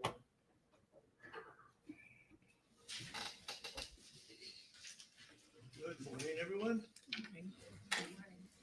I'd like to start by thanking all of you for taking the time to participate as jurors. This is how our system works, and it wouldn't work without jurors. And I'd like to thank you on behalf of both Cardi, my colleagues, and myself. I'd like to just mention quickly that counsel argued that Cardi swore and used profanities in the courtroom and that was disrespectful. Actually, all she was doing was repeating under oath what was said. In fact, Ms. Ellis, plaintiff, used profanities to describe what she heard. Counsel used profanities, and I have to admit I used profanities, but just to tell you what was supposedly said. Cardi has never gratuitously sworn at any point in this courtroom, and the suggestion that you should be prejudiced against her because of that, it's just unfounded and offensive. Last Monday, it seems like it's a lot longer ago, but last Monday in the opening statement, I told you what I expected the evidence would be. And I told you that you can treat my statements and counsel's statements as promises of what they were going to show. And then I would ask you at some point today to decide who kept their promises and who didn't. I also told you that I would have a second chance to talk to you directly after all the evidence is in.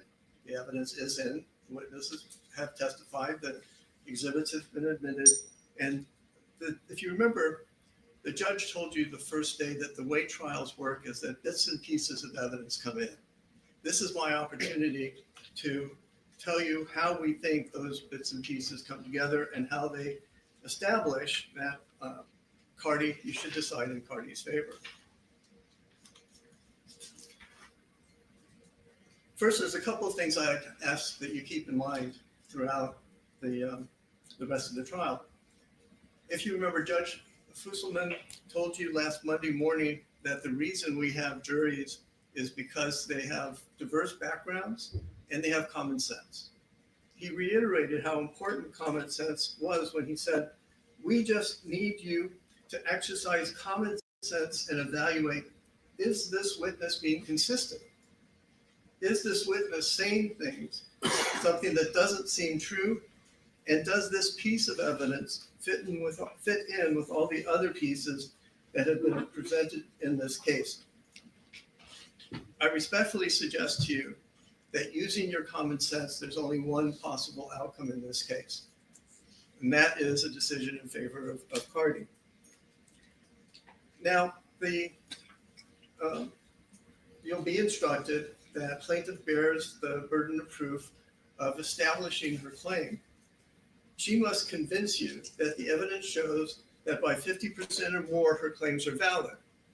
Now, there's another way of putting it is, and you'll see this in the jury instructions that you get from the judge, if plaintiff fails to prove that her version of what happened is more likely than not what did in fact happen, you must decide the case in Cardi's favor.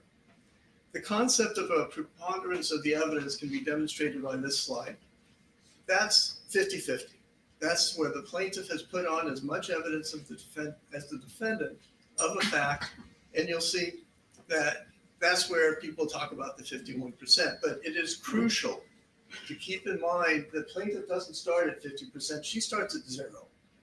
She has to raise that needle from 0 to 50% and more. She has to go beyond 50%, or you have to find for Cardi. Third, there is no dispute that there was yelling and some curse words in the hallway at the medical building around 1:30 p.m. on February 24th, 2018. But the judge will provide you with the jury instructions. In fact, he already has, that arguing, yelling, even using profanity is not something you can sue over. That's just part of normal life, and that is what we're supposed to bear. In fact, that would be crazy that someone could sue if they cause someone else to use profanity.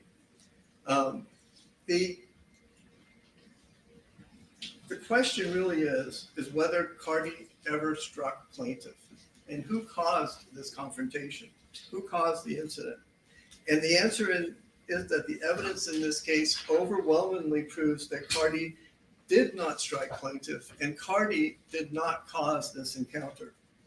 As a result, plaintiff has failed to establish, by the evidence you heard last week, that by a preponderance of the evidence, more likely than not, that Cardi was the cause.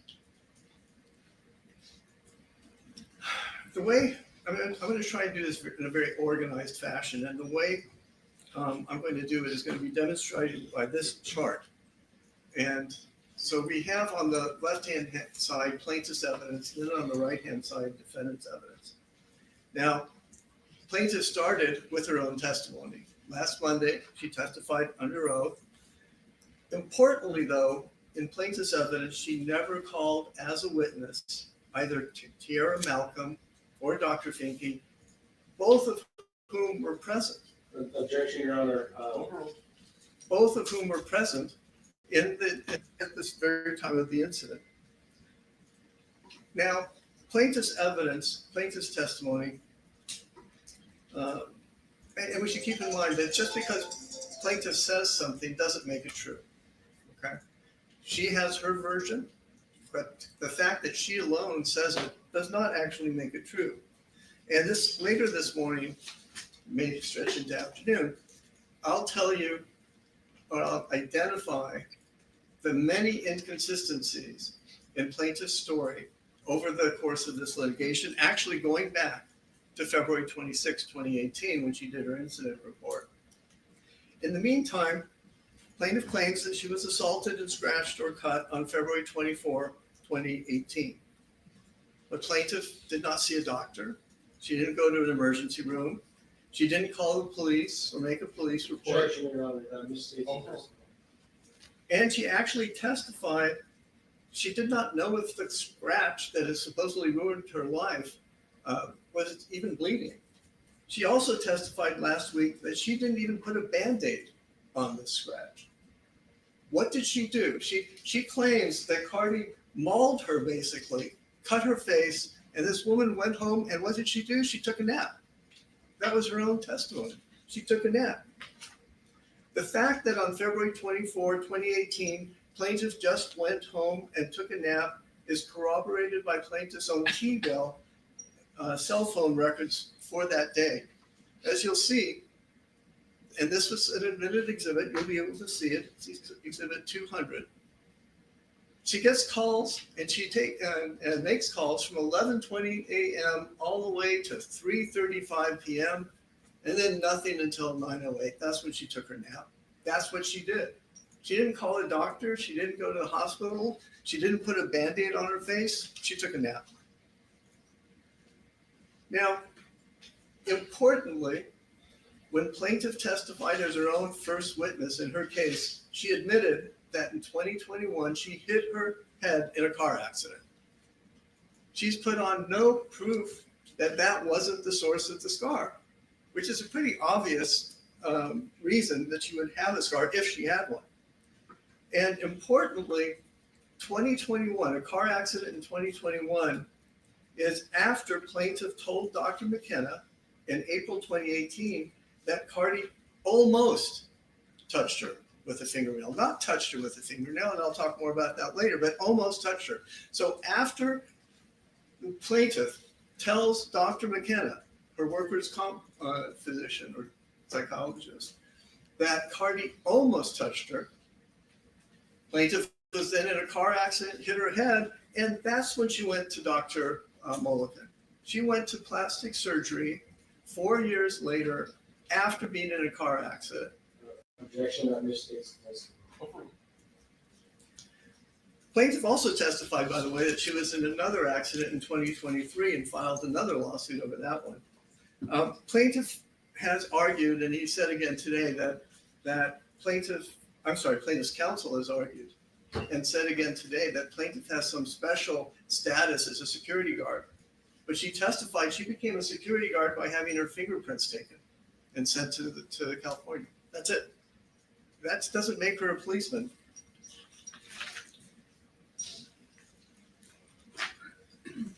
Also importantly, when testifying last Monday, plaintiff admitted that she knew on February 24, 2018, that Cardi was in the medical building because Cardi was going to a medical appointment.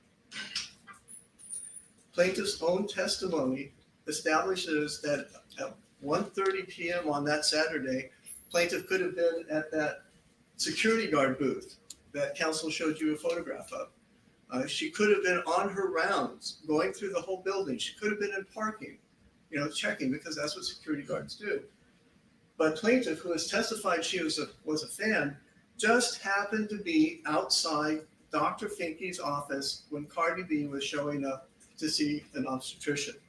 From those facts alone, you can infer that she was actually laying in wait. She wanted to photograph and videotape Cardi. She would then be able to post it on YouTube, maybe start a new career, be a follower. I don't know. But from the facts you've seen in this and heard in this case, she very well could have done that on purpose.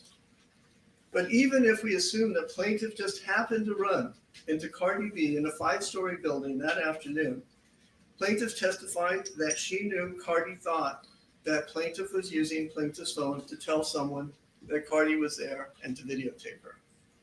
What would a reasonable person do at that point? By her own testimony, plaintiff had the chance to be professional and avoid all of this by putting her phone away. That's all she had to do. But the evidence is she kept that phone in her hand all the way through as she advanced on Cardi B and forced her into a corner in the hallway where Tiara Malcolm found her. Plaintiff also testified that after she was fired as a security guard, she got a new job that paid more money. That's why you don't hear any claim for lost wages or anything like that. She was better off. Actually, you're not claiming lost wages. That summarizes what plaintiff testified to, and I'll talk later about the inconsistencies in it. But let's talk about her second and third witnesses, plaintiff's mother and grandmother. Both very charming. But her mother and her grandmother weren't in the hallway that afternoon. Her mother and her grandmother were not witnesses. And they testified that because plaintiff is the mother's daughter or the grandmother's grandchild, that they believe her. They don't need evidence. They just hear what she says. And that's understandable, of course. We all have relatives and we hope our parents believe us and our grandparents. But remember what Judge Fusselman said at the very beginning, common sense.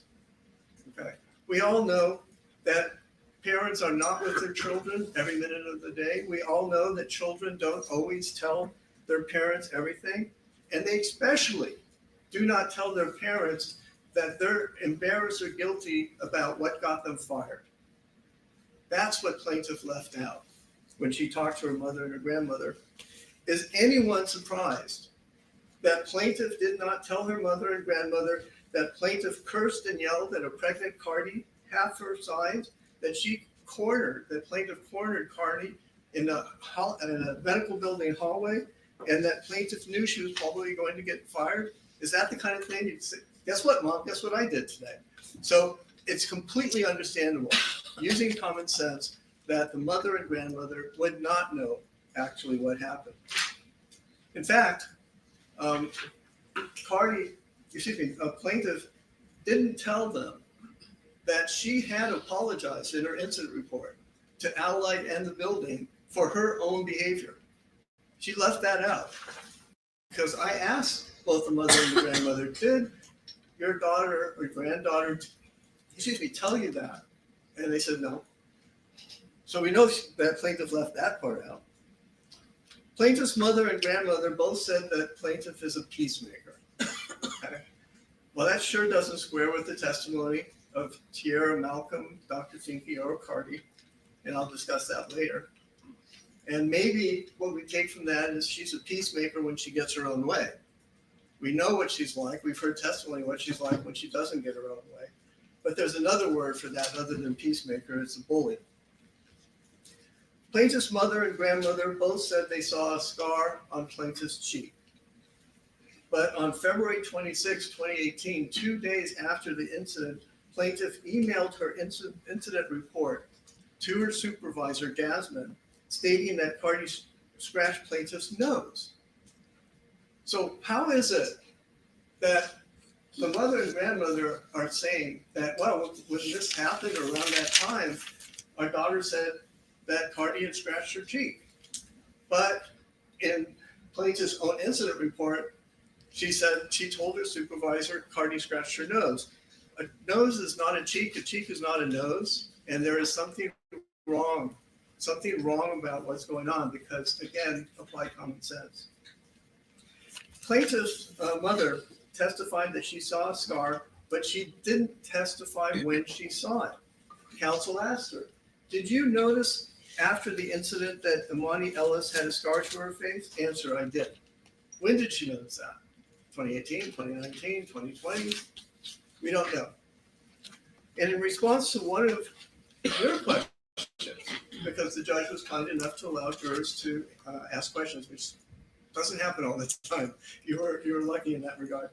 One of your questions, the judge read, and in response, plaintiff's grandmother said she spoke with plaintiff right after the incident. Right after the incident, she spoke with plaintiff. But plaintiff testified last Monday, question, you didn't call your grandmother though, did you? Answer, no. Okay. So again, common sense tells you something is very wrong here. Now, plaintiff's mother and grandmother testified that plaintiff became depressed. If so, there could have been many different reasons for it. And for example, it could have been because she got fired. And as we'll see in a few minutes, she felt guilty. That's what plaintiff told Dr. McKenna in April. On April 26, 2018, plaintiff told Dr. McKenna that she feels guilty. Ultimately, the testimony of plaintiff's mother and grandmother just doesn't move the needle for plaintiff. They weren't there, and they're relying on what plaintiff told them. Now, plaintiff's third group of witnesses, is Dr. Mulliken. And that's what she offered to support her claim.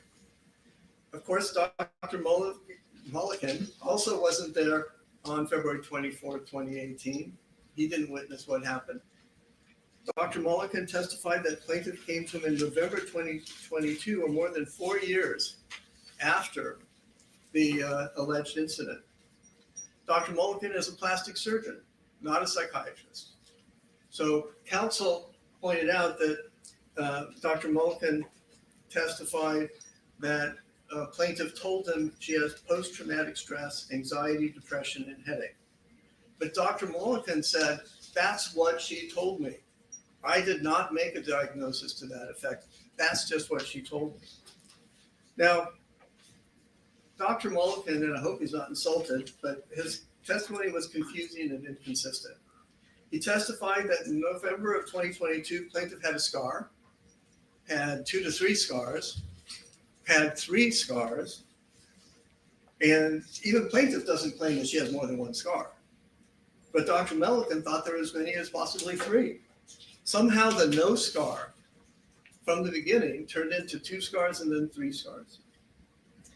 Also, though, Dr. Mulliken's own photograph, Exhibit 228, which he testified was taken with a digital camera before any treatment, sure doesn't appear to show the scar.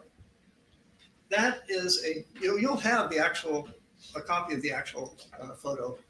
It's admitted as exhibit. You can look at it and you can decide. Counsel actually challenged you, look at the photograph, and we invite you to. If you see a scar, that's news to us. And this is before she was treated. Importantly, Dr. Mulliken testified at his deposition. You've all heard about depositions. They're under oath. It's just like a trial, except there's no judge. And that the claim scar was about an inch long and most likely made by a right-handed person who scraped or clawed downward with 3 fingers. Okay, that's what he testified to. That's what was in his deposition, and that's what he testified to here. But plaintiff herself claimed in her deposition that Cardi jabbed her with a straightened index finger, like this. That's not a scrape. Your Honor, I don't think I need to ask for permission, but we'd like to show and we'll show, this was played for the jury before. It's Cardi's plaintiff's testimony as to how she was supposedly cut by Cardi. When you say like this, she put her finger. Pointing, yes, go like this, pointing her finger in my face, yes. That is directly and irreconcilably in conflict with Dr. Mulliken's testimony that it was a right-handed person who scraped with an index finger and 2 other fingers downward. Those are completely different things. They don't correlate.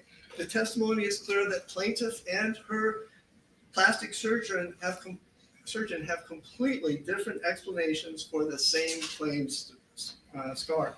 And once again, common sense. Something's wrong here. Something is very, very wrong. Now, maybe the scar that Dr. Mulliken says he saw and his explanation, maybe it was a car accident. I don't know. But it is irreconcilable with plaintiff's own testimony that she was jabbed with the straightened finger.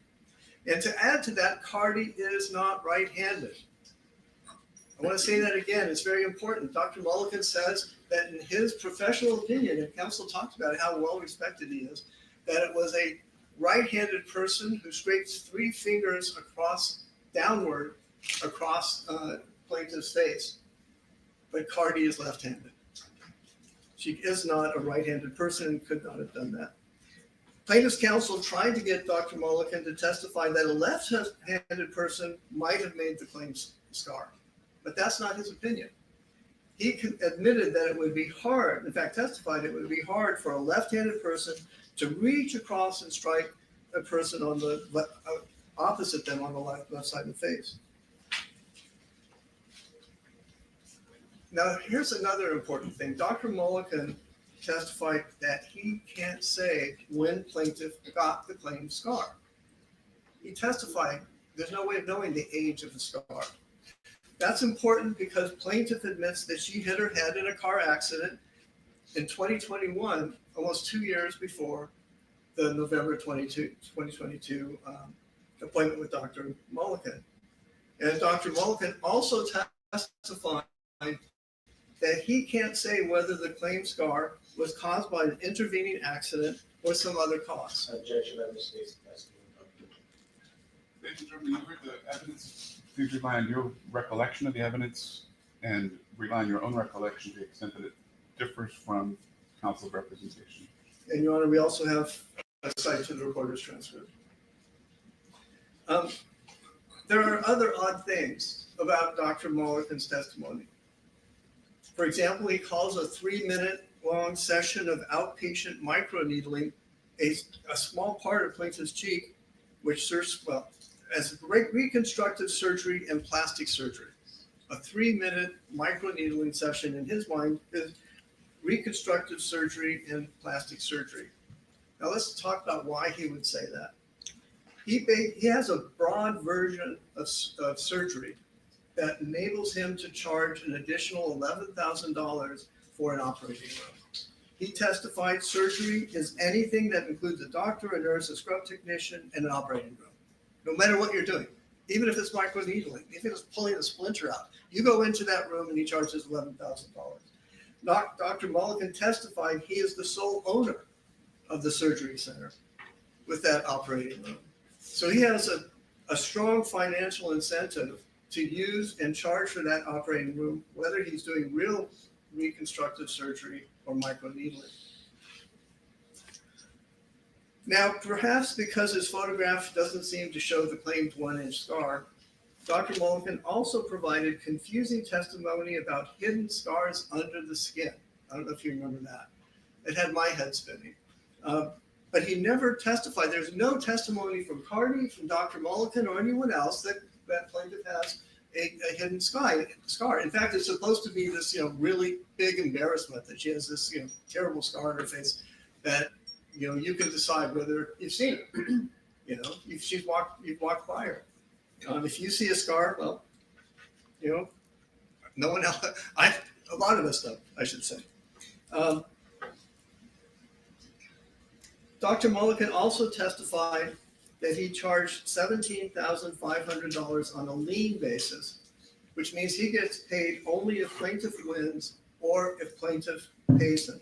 But plaintiff testified under counsel's own examination on Monday that she couldn't afford a $15,000 or $20,000 plastic surgery bill. So we know she's not going to pay Dr. Mulligan. Dr. Mulligan knows that he is going to get paid, if at all, the $17,500, only if his testimony helps plaintiff recover money in this case. That is a big incentive. And because of that risk, he testified he added a 20% premium to his bill. That's plaintiff's side of the scale, which keeps disappearing. And it pales in comparison to Cardi's side. So, of course, Cardi's evidence starts with Cardi's testimony, which will appear shortly. Thank you. Cardi is one of the 3 eyewitnesses who directly contradict plaintiff's story about what happened that day. Cardi testified that in February 2018, she was pregnant. You may remember in this trial that plaintiff's counsel asked Cardi, why does that matter? You're pregnant. No one knows, but why does that matter? Well, it did matter, and Cardi testified, and you should consider, and I hope you remember Cardi's response. She felt her privacy was completely being violated and that her medical issues are not anyone's business. Quote, especially something that is so sacred as your pregnancy. It's yours. No one knew she was pregnant. Her parents didn't know. And she shows up for an appointment, and this woman is photographing, filming her, and then getting belligerent. Now, I mentioned that Cardi testified her parents didn't know she was pregnant at the time, and it's common sense that no daughter would want their parent to find out that she's pregnant by social media.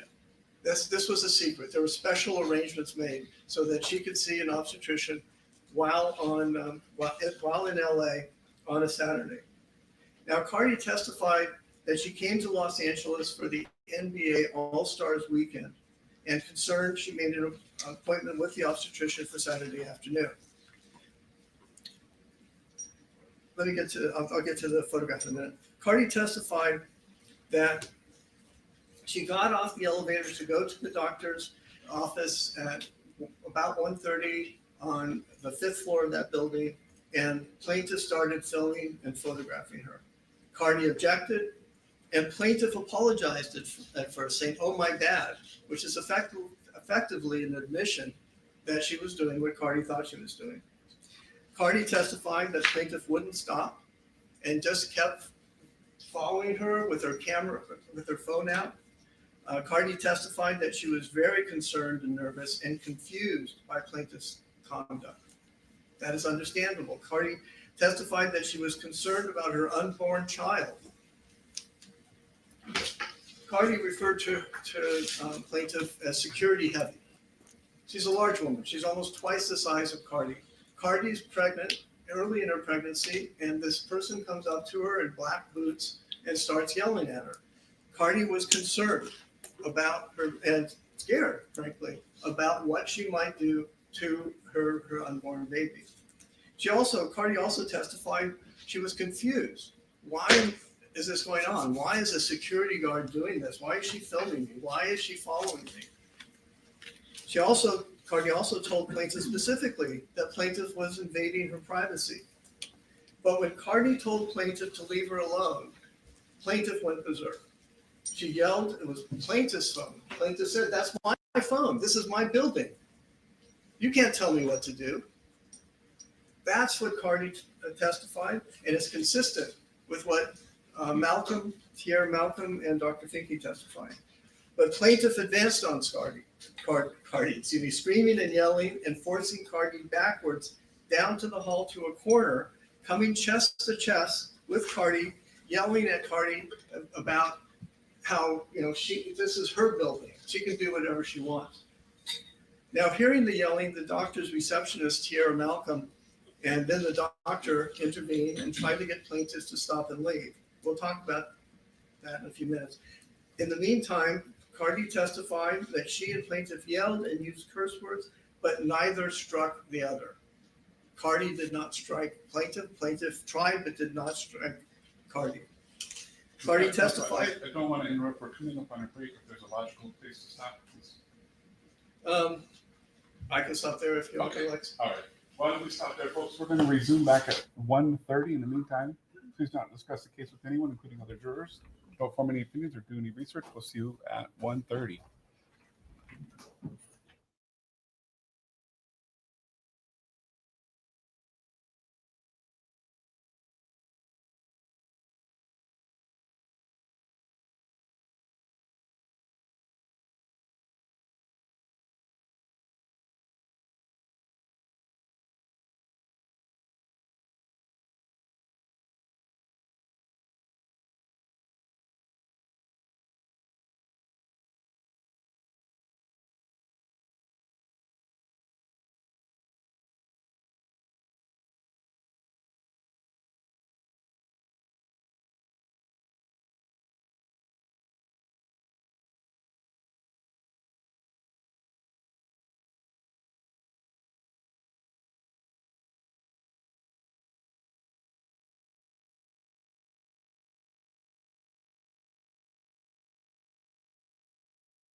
On this matter, counsel, the parties are present, as are the members of our jury and alternates. We're going to resume the defense closing argument. Thank you, Your Honor.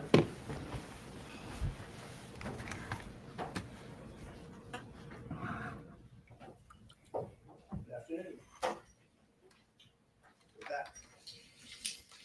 So picking up where I left off, Cardi testified in this courtroom that the whole encounter was maybe 45 seconds, less than a minute. Counsel has urged, and I'll get back to this as well, that she didn't see what happened before, but if you add her and compare her estimates with those of Tiara and Dr. Finke, who said that it lasted about 45 seconds, it's clear that they came out right at the beginning. Now, Cardi also testified in front of you and under oath that she never spit on plaintiff. She never struck or cut plaintiff. She never touched plaintiff's face. She never used the N-word. She never threatened to get plaintiff fired. Cardi also testified that she is in fact left-handed, and we've talked already about how that undercuts Dr. Lanikin's theory that a right-handed person caused the claimed scar. Cardi testified that she didn't have any 3-inch nails at the time of this incident in February of 2018. She also testified that she was in Los Angeles. She lives back east, and she was in Los Angeles for the NBA All-Stars weekend in 2018. And we put into evidence a photograph of Cardi to prove that her fingernails were an inch or less. It's a photograph that she testified was taken at the NBA All-Star week. And you heard counsel earlier say that Cardi testified that photograph was taken on the same day of the alleged incident, on February 24th. That's absolutely untrue. She did not testify to that. If you are unclear, the record can be read back to you, but I expect that you were here and heard Cardi testify that she was here for a week or so and kept the same fingernails this entire time, includes February 24th. The assertion by counsel that she testified to something she did not in fact testify to is something that Your Honor that the judge had already indicated is something you should disregard. Now, she testified that the nails she was wearing while she was in Los Angeles were coffin square and not pointy. That was a new one on me. Apparently coffin square means the shape and the square and it can't cut anything. She also confirmed and testified that the rhinestone images were flat. They were not pointy and they had no sharp edges. Apparently you can get little rhinestones either as little decals on fingerprints or as rhinestones themselves. I'm not like Dr. Finke, a fingernail expert, so I won't talk about that. But the point is, rhinestones can appear on a fingernail, a decorated fingernail, either as 3-dimensional or as flat, which of course flat can't cut anything.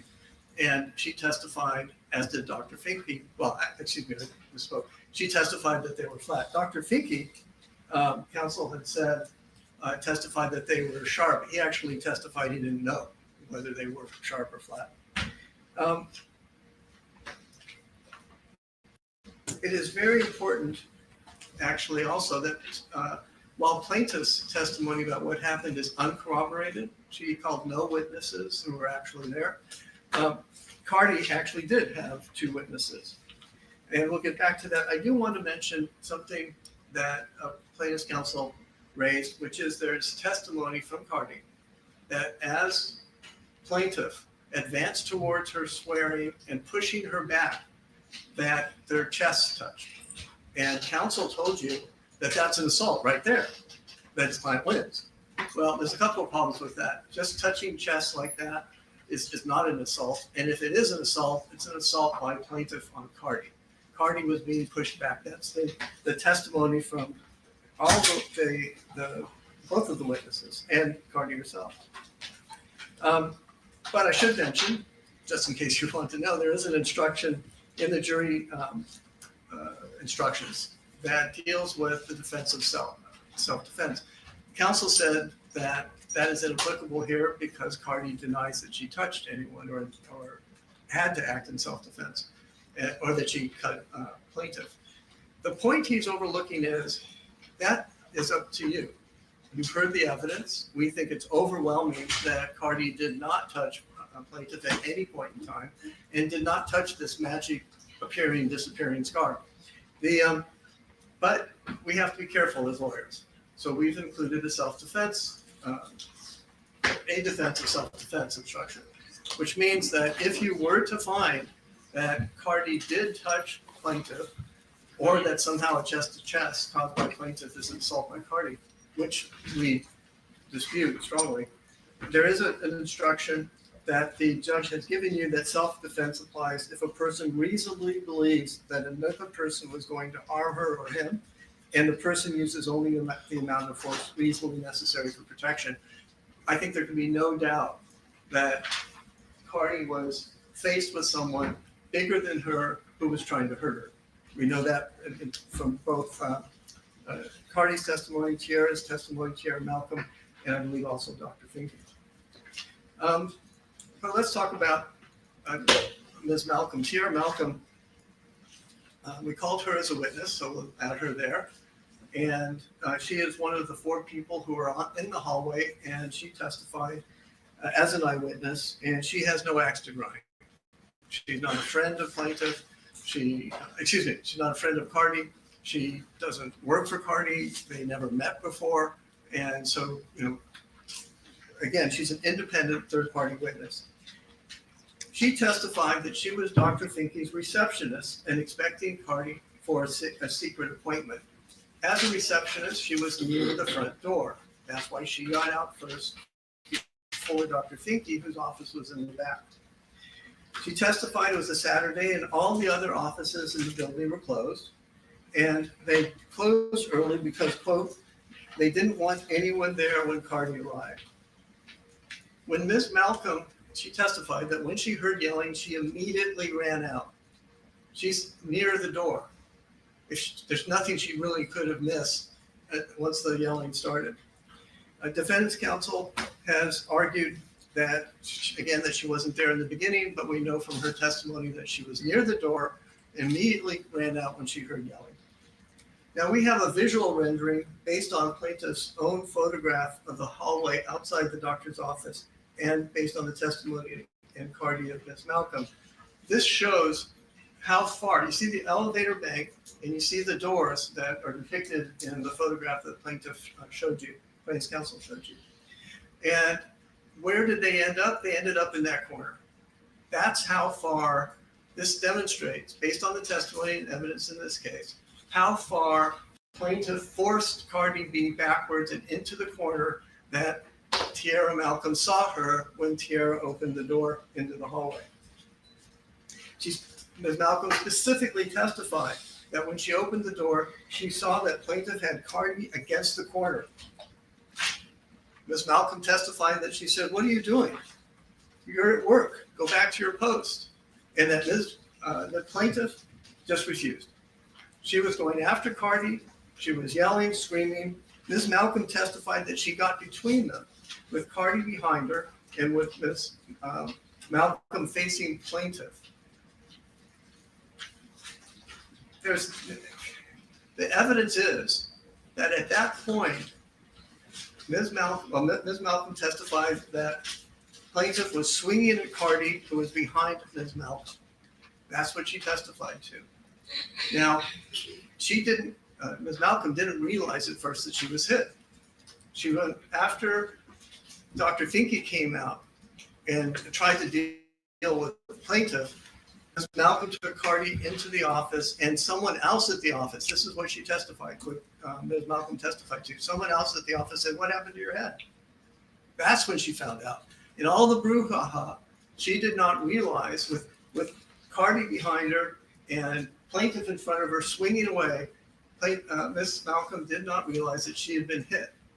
Now, counsel told you in his opening statement that Ms. Malcolm didn't know she was hit. She knew she was hit. She went back to the office and she saw the scratch on her own head. Counsel has argued Your that Honor, I would object to him referring to counsel. We can talk about facts, not counsel. plaintiff's counsel has argued to you that the that Ms. Malcolm didn't know who hit her, okay? And he dwelled on that a lot in his cross-examination of Ms. Malcolm. And with all the things flying, with all of plaintiff's hands flying in the air, what Ms. Malcolm explained is her back was to Cardi. Ms. Malcolm specifically testified she did not see Cardi's hands go in front of her, go by Ms. Malcolm's head. But she did see plaintiff flailing away trying to get to Cardi. That's why she concludes that it was plaintiff who hit her. And it only makes sense. Cardi was behind Ms. Malcolm, and Ms. Malcolm was hit in the forehead, face to face with plaintiff. Again, I apologize for the language, but it's important that you hear this. Ms. Malcolm also heard plaintiff, who was almost double the size of Cardi, expressly threaten in no uncertain terms to harm Cardi. Quote, "I will F your shit up." That's what Tiara Malcolm testified to. She heard plaintiff threaten Cardi. That's an express threat. If anyone was being assaulted by threats of immediate offensive contact, it was Cardi who was being assaulted by plaintiff. Ms. Malcolm testified that while Cardi was behind her and Ms. Malcolm was face to face with plaintiff, Ms. Malcolm did not see any scratches or cuts on plaintiff's face, any blood on plaintiff's face, any injury at all on plaintiff's face, or any spit or spittle on plaintiff's face. Ms. Malcolm also testified that Dr. Finke came out of the office into the hallway and tried to get plaintiff to stop and leave. Ms. Malcolm then got Cardi into the doctor's office. She testified that throughout this, plaintiff had her phone in her hand. I want to repeat that. So she testified here that she was using earphones.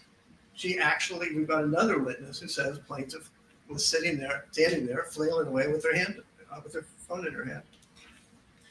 Now, Ms. Malcolm also testified, and I know this gets a little bit repetitive, but it's important you remember this testimony and you take it into account when you deliberate. Ms. Malcolm also testified that Cardi did not hit plaintiff, that Cardi did not cut plaintiff with her fingernails, that Cardi did not use the N-word. Ms. Malcolm testified with Cardi behind her, almost touching her back. She did not see or feel Cardi swing at plaintiff. They didn't touch each other, although counsel asked what about chest to chest, and Ms. Malcolm testified, which seems truthfully, when plaintiff had Cardi in a corner, Malcolm could not tell if their chests were touching. That's because she's behind them. She's coming out of the office door. Ms. Malcolm also testified that a few months later, plaintiff asked Ms. Malcolm to help her go after Cardi. Now, if you remember, counsel for plaintiff elicited testimony from plaintiff that she never really intended to sue Cardi. She never intended to go after Cardi. But that's not what Ms. Malcolm says. Ms. Plaintiff was trying to elicit witnesses to support a claim against Cardi. And Ms. Malcolm said, "Thank you, but no thank you." And she did that because she felt the plaintiff was at fault and, quote, "she handled everything unprofessionally," close quote. Now, we also called Dr. Finke. He too was there the day of the incident, and he too has no axe to grind. He is not her regular doctor and never has been. He saw her that one occasion on February 24, 2018, when Cardi was here for work for the NBA All-Star Weekend and was concerned. She was pregnant. She wanted to see an obstetrician, and an appointment was made. He is a completely disinterested third-party witness with no axe to grind. Now, Dr. Finke, like Cardi and like Tiara Malcolm, testified that plaintiff, well, first of all, he testified his office was at the back of the suite. He heard yelling, and he immediately ran to the front. Okay, so he gets there very quickly too. And he just has a little bit more distance to cover. And he testified, like Cardi and like Ms. Malcolm, that plaintiff had her cell phone in her hand. He saw plaintiff trying to hit Cardi. He saw poor Ms. Malcolm in the middle. And by the way, do you remember in the opening, counsel for plaintiff said, well, Ms. Malcolm threw herself into the fight. If she gets hit, she gets hit. That's what happens when you try to help. I mean, really? I mean, she's a doctor's receptionist. She sees a patient coming there for a secret appointment, a pregnant patient. She tries to stop a security guard who's got the patient cornered in the hallway. And that's like, she asked for it? Is that really the answer? Dr. Finke also testified that Ms. Ellis had scratched plaintiff had scratched Malcolm's head. If you remember, the evidence is that Tiara Malcolm did not realize she was scratched until someone else in the office, the doctor's office, pointed it out. And also that Dr. Finke, once he got plaintiff to leave, which he refused to do, that he went back into the office. So he had a chance to see her at that point. That supports his testimony that he saw the scratch on Malcolm, not on plaintiff. Dr. Finke also testified that he told plaintiff, do your job, you're a security guard. But plaintiff kept yelling and she refused to leave. Kept yelling at them, kept yelling at Cardi. Now, while Dr. Finke tried to get plaintiff to leave, he was face to face with her. He testified they were within a foot of each other. And he testified he saw no cuts or scratches to plaintiff's face. He saw no blood on her face. Despite the fact that he testified that a cut on one's face bleeds more than a cut on any part of the body. This woman claims that she was cut in that encounter, but no one has testified that she had blood in her face. In fact, she testified she doesn't know if she had blood on her face from a scratch that supposedly ruined her life. He also testified that he saw no spit or spittle on her. He also heard, he was there when plaintiff expressly threatened harm to Cardi by saying, I will F your S up. Now, Finke testified that Cardi did not spit on plaintiff or anyone else, did not take a swing at plaintiff, did not hit plaintiff, did not cut or scratch plaintiff, did not threaten to get plaintiff fired, did not use the N-word, and did not call plaintiff fat or poor.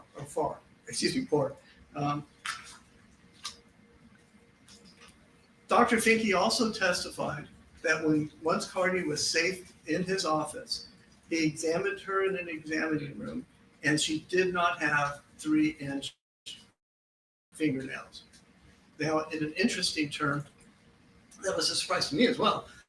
He said he actually notices his patient's fingernails because it's a way of calming them down. It's a way of lightening the mood in the examination. So he's seen a lot of fingernails. And he looked at hers, and hers were not 3 inches. There were allegations, and you've heard little bits of it, that Cardi supposedly got plaintiff fired. Actually, Dr. Finke said it was him. He told his administrator, his practice administrator, that this was outrageous, and based on the conduct he saw, plaintiff had to go. Cardi did not make a complaint. Cardi is not the reason that plaintiff got fired. Plaintiff is the reason that plaintiff got fired. Our evidence also included plaintiff's February 24, 2018 incident report. Plaintiff was asked in discovery, and we read some of that to you, which are formal written requests for documents or information, sworn under oath by plaintiff in this case. We asked for documents relating to the incident, emails relating to the incident. She never produced her incident report. We had to subpoena it from Ally. That's how we got it. We didn't get it from her. She claimed it didn't exist. Once again, common sense. There's something wrong there. We had to serve a subpoena on Ally, who produced a copy of the incident report, and we relied on that incident report because of plaintiff's inconsistencies and admissions. Now, it contains a lot of her accusations, and we believe the evidence is clear that they are false, but it also includes some interesting statements by plaintiff. And this is 2 days after the February 24, 2018 incident.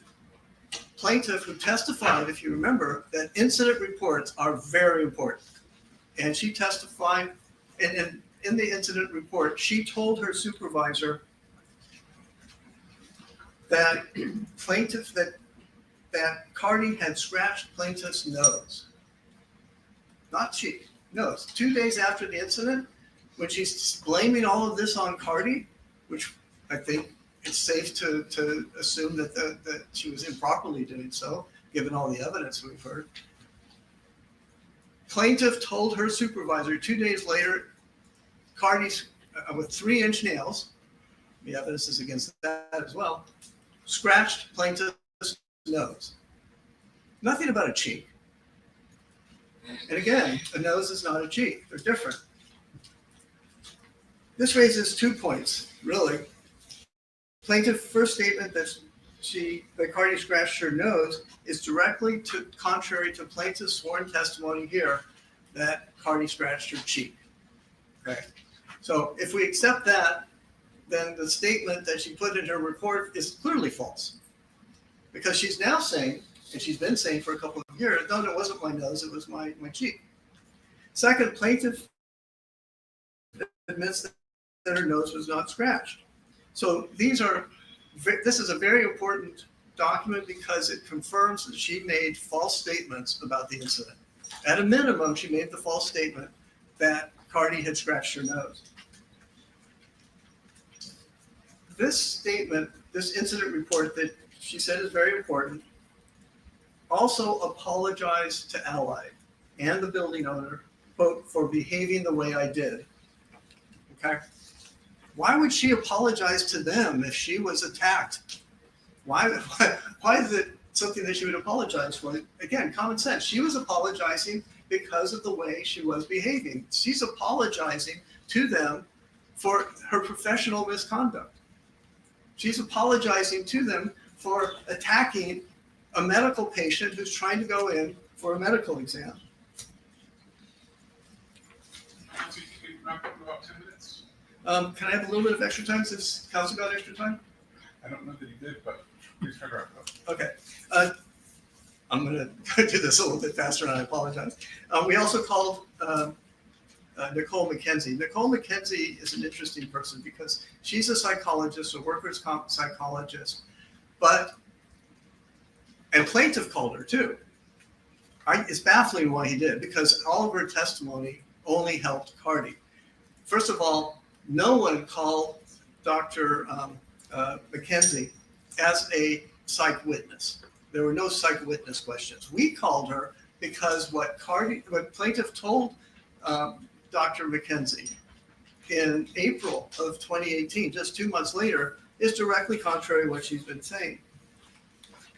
Ms. McKenna testified that let me rephrase this because I'm trying to cut some of this out. Ms. McKenzie, who you may remember, testified in this case that everything that she was saying was what plaintiff had told her. And she testified that when Dr. McKenzie did the evaluation, plaintiff made no mention of being scratched, cut, or even touched by Cardi. She actually said Cardi, quote, almost, close quote, touched her. Almost is not touching. Plaintiff has offered no explanation as to why she told Dr. McKenzie Cardi almost touched her. Ms. McKenzie also testified that in doing her evaluation, she would note any physical symptoms. And she confirmed that plaintiff identified no physical symptoms 2 months after she supposedly got cut in this incident. In response to one or more of the jurors' questions, the judge elicited the response from Dr. McKenzie that it was her standard practice that even if someone came to her just for a psychological examination, that she would also note any physical symptoms that were reported, and also that if she saw the patient and saw, if they've got a cut or a scrape or a bruise or whatever, she'd note that as well in the report. And none of that was noted because none of it existed. We also asked plaintiff about her Kaiser medical records. At this point, I'll just mention that she testified and admitted that out of 161 pages of medical records over 2 years, there was no mention of any cuts, scratches, anxiety, PTSD, or anything else. Counsel noted that we called Dr. Rosenberg, who is a lifetime board-certified medical doctor who specializes in psychiatry. He has impeccable credentials and decades of experience. He, by the way, does not work on a lien basis. He does not work, we paid him, he does not work on a lien basis, so he doesn't have the same incentive that Dr. Mulliken has to spin his story. Dr. Rosenberg wasn't asked to diagnose any psychiatric conditions that plaintiff has. So in his report, he specifically said no diagnosis. But he did come to conclusions, okay, which is different than a diagnosis.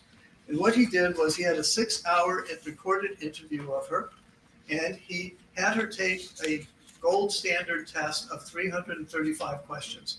And what he learned from the test was that she claimed symptoms, different symptoms, and so many symptoms that only 2 out of 1 billion people in the world have those symptoms. He also testified that there were inconsistencies with her story. We talked about the McKenzie analysis, in fact, that plaintiff didn't mention any problems or physical injuries to Dr. McKenzie. We've talked about the initial incident report, which says a scratch on the nose, but not a scratch on the. So with all these different inconsistencies, that went into his analysis as well.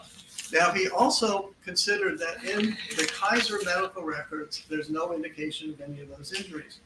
And counsel, for some reason, focuses on vaginal discharge to say, well, if you're going for that, you're not going to mention a cut or scrape. But that's not what Dr. Rosenberg testified to. He testified that in April 2022, plaintiff went into Kaiser for a complete history and physical, and plaintiff specifically in questioning denied any kind of mental health issues, including anxiety or sleep problems.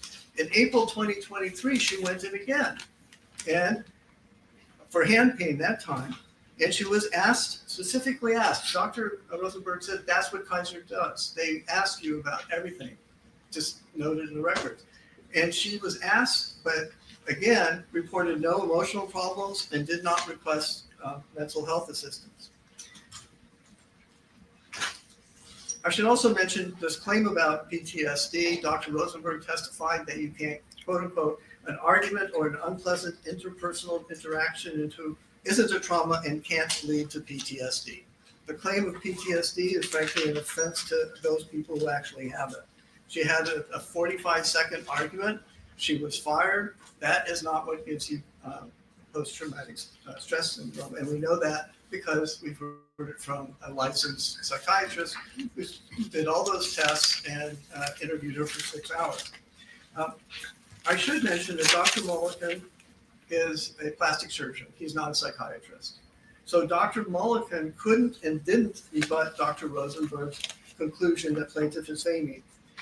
Counsel said, well, why didn't the defendants call a plastic surgeon expert? Because we don't see a scar. To call someone to say, can you examine this person? Do they have a scar? You can look at the photograph. Why would we call a plastic surgeon? Conversely, though, they want to prove that plaintiff had psychological injuries. Why didn't they call a psychiatrist? Let's talk a little bit about plaintiff's shifting stories. First of all, plaintiff alleges that Cardi spit on her. It's a disgusting allegation, of course, and I hate to even mention it. And everyone else says it didn't happen. But for her part, plaintiff also hasn't gotten her story straight. If you remember, last Monday she testified in her February 26, 2018 incident report. Plaintiff told her supervisor that Cardi spit on her before people came out of the doctor's office. But at her deposition, plaintiff testified that Cardi spit on her after they came out. She can't get her story straight. That's that simple. Counsel has referred to spittle. And so what he's basically backed off of is initially it was, a terrible spitting at her client. Now it's, well, maybe it was an accidental spittle, say it, don't spray it kind of thing from junior high school. There's no evidence that that happened, but it's also not an assault. It's also, when you look at the jury instructions, you'll see that an assault requires intentional conduct, intentional battery. Accidentally, spraying a little bit of spittle when you're arguing, that is not an assault, and there's no evidence that it even happened. Plaintiff also is strikingly inconsistent regarding her claim that Cardi touched her. We'll go through this quickly. We talked about in the February 26, 2018 incident report, supposedly Cardi scratched plaintiff's nose. In April of 2018, plaintiff told Dr. McKenzie that Cardi almost touched her. In sworn responses in discovery in this case, plaintiff stated under oath that Cardi viciously beat plaintiff about the head, face, and body. You haven't heard that, in this trial. No one said that occurred. In her deposition, plaintiff stated under oath that Cardi struck her on her nose and cheek, and plaintiff acted out Cardi jabbing plaintiff's face with an outstretched index finger, which is directly contrary to, and you saw that videotape of that, it's directly contrary to what Dr. Mulligan testified he thought happened. Objection, Your Honor. We're going about over an hour now. What's your objection? That we agreed to 1 hour. Okay, counsel, what's your wrap it up? Can I have 3 minutes? Just wrap it up. Okay. I'm sorry, there's more to talk about, but I've got to go. Ultimately, this case comes down to what happened in a minute in a medical building hallway. And to believe plaintiff, you would have to disbelieve Cardi, you would have to disbelieve Ms. Malcolm, you would have to disbelieve Dr. Finke, and you would have to ignore all of plaintiff's contradictory statements, including whether she had a cell phone, whether she had an earpiece, all that stuff. This is not a difficult case. It is not a close case. Plaintiff has the burden of proof, and the evidence is over burden of proof. And plaintiff's demand for whether it's the 24 million that was testified to at trial or the 250,000 plus that you heard today makes no sense. She suffered no injury. Cardi did not do anything wrong except try to protect her baby and get to a doctor. The court will provide you with a verdict form, and we urge you that the evidence and common sense require that you answer questions 1 to 2 as no. That will skip you over to section B. We ask that you answer question 5 no. That will skip you over to section C. We ask that you answer question 8 no, which will skip you to section D. We ask that you answer question 12 no, which is then the end verdict, and you can have the foreperson sign it. I also want to note that for each of these questions, as the judge previously told you, 9 people do not have to agree. You can have 9 people agree on one, a different group of 9 people on another. And we ultimately, we thank you for your time, for your consideration, and you know how we wish you roll. So thank you. All right, and folks, as we indicated, plaintiff gets the first and last word, so time for a rebuttal case for plaintiff. Yes, thank you, Your Honor. Good afternoon. Thank you all for coming back. So this is the end of the road now. I said a lot of things this morning, and I basically don't want to repeat all of it. The main point that I want to highlight, which what counsel has brought up, is the incident report. In the incident report, Ms. Imani Ellis tells her supervisor that the defendant put her fingernail into her face. You will see that. Into her face and scratched her nose. She caused damage to her face. It was a physical contact. As far as the spitting, I never brought up the word spittle. I don't know what that is exactly means, but in either event, Imani Ellis, who was there, who was a witness to this incident, testified that the defendant spit on her, actually spit on her, which is an assault and a battery. everybody gets an attorney. Everyone gets to have an attorney. Even Cardi B gets to have an attorney. All of these comments and all of these things are smoke and mirrors to hide up the truth. Bottom line is, Miss Imani Ellis, who was there, testified multiple times. She never did anything wrong in her life. She was a model citizen, good person.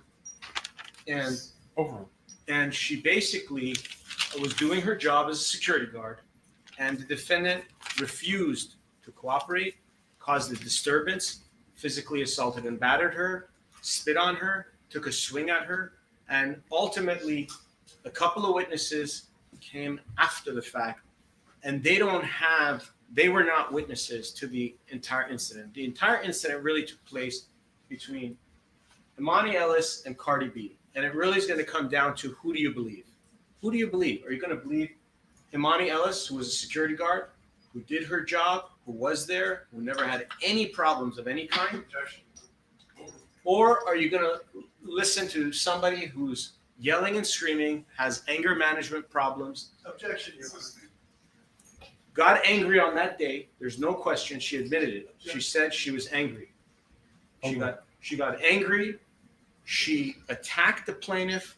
She spit on her. She used the N-word, disrespectful. She took a swing at her. She did everything possible to cause her so much emotional anguish and try to get a reaction out of her. I don't know how it was that Imani Ellis was able to contain herself, maybe because she is so peaceful. You heard lots and lots of testimony about how she was peaceful. The issue with Dr. Mulliken, at some point I did ask Dr. Mulliken, could this cut have been done by someone who's left-handed or right-handed? At the end, he was very clear. You can ask the testimony to be read back to you. He said it could be done by either a right-handed person or a left-handed person, either one. And when we had Cardi B on the stand, she said she was disabled because she was pregnant, but at the end of the day, she wasn't disabled with her hands. And you can cut someone with either hand, both hands. Go to the bench press, both hands. Anything can happen with both hands. This is not somebody who was taking a swing with a basket. In baseball, you must use the correct. No, this could be this injury could happen with the right hand or left hand, and Dr. Melka clarified that and said it could happen with either hand. Again, the evidence that needs to be brought forth needs to be proven by a preponderance of the evidence. We don't have to prove 100%. We have to prove a featherweight more than 50%. In this case, we have given you so much different evidence from different people, which was Imani Ellis, her grandmother, her mother, and all of the medical records. We have the plastic surgeon who came here and explained everything. You now have the case before you where you can now determine what you feel Imani Ellis should receive to make her whole. And counsel brought up some points to try to maybe muddy the waters in a sense and try to change what really happened here. At the end of the day, we have overwhelming evidence that Imani Ellis was assaulted and battered, and we thank you for your service. All right, thank you, counsel. All right, ladies and gentlemen, that concludes the presentation of evidence and argument. You're now going to be shown to the jury room.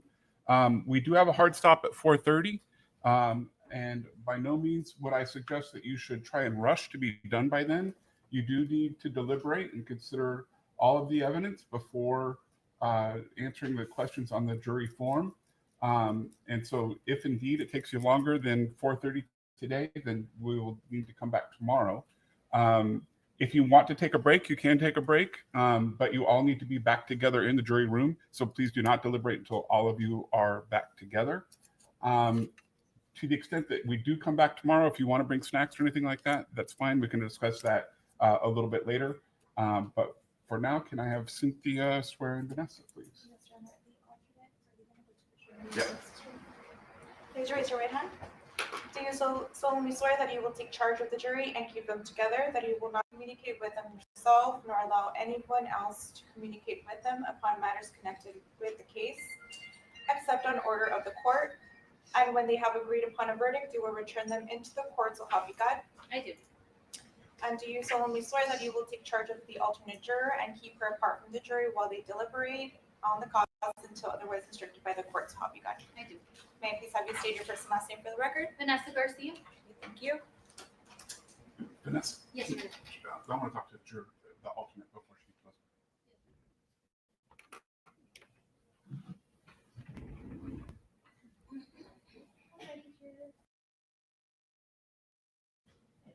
Grab your pens, notebooks, and personal items, and we're going to go ahead and head into the jury room.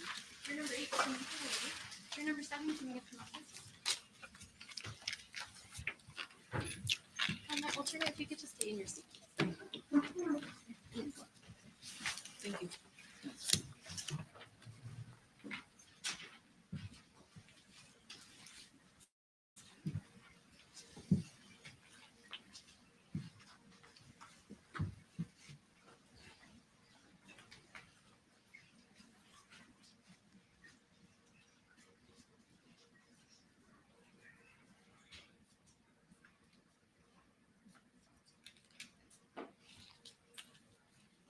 And counsel, do you see the door's closed? There it is. Okay. All right, we're still on the record outside the presence of the jury. We do have the alternate number 1 here. Ma'am, on Wednesday, did you have any conversations with any of the witnesses? Were you sitting? Yeah, you. Me? Yes. Were you outside? Did you sit next to the plaintiff's grandmother on Wednesday? The grandmother? Correct. I can't remember, but I did sit once, at least once. Did you have a conversation with her? I don't remember what I said if I did. Okay, so she didn't say anything. I didn't say anything about this. Nothing about the trial. No. Okay, very good. Not at all. Vanessa's going to excuse you to the jury room. All right. Thank you, ma'am. I'll take your notebook, Thank you. and then I'll take your. Thank you.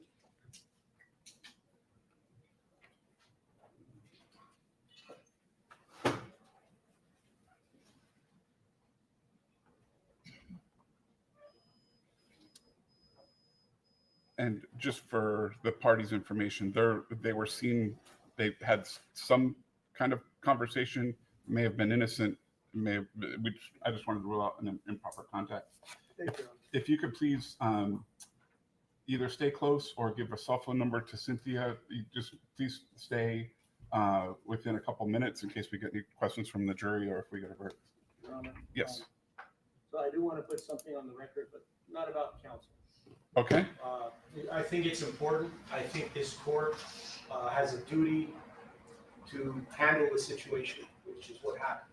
During the lunch hour, Cardi B went outside and threw something at one of the news reporters. I have it on video. She's been staring at my clients, all 3 of them, trying to intimidate them. I think it's unfair, and it's they feel scared. They feel scared about what she may do to them because of what she did to that court reporter, which I have on video. To the court reporter? I'm sorry, to one of the news reporters. She threw an item at the news reporter physically in front of this courthouse on court property outside this courtroom. So I would ask that she be admonished and be told not to handle herself in this way and not to look at my clients anymore. All right, so the court can't make any orders for conduct that the court didn't witness.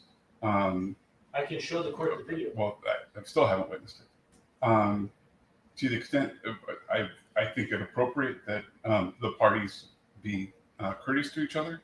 I don't think it's appropriate for anyone to be either threatening anyone or even by way of staring at someone. People can take offense to that. So please continue to act courteously with each other. May I just add one thing? Sure. I've been sitting here throughout the whole trial. Plaintiff has never looked this way, so I don't know what she's talking about. Okay. Second, Cardi plaintiff is halfway between Cardi and the jury box and the witness. I have never seen Cardi do anything else other than watch. Sometimes he, in response to a witness, may like wonder like what, but I have not seen anything that plaintiff's counsel has claimed. Okay. All right, and we do have extra security here just in case there's any kind of issue. All right, stay close. Rob? Yes, sir. Thank you.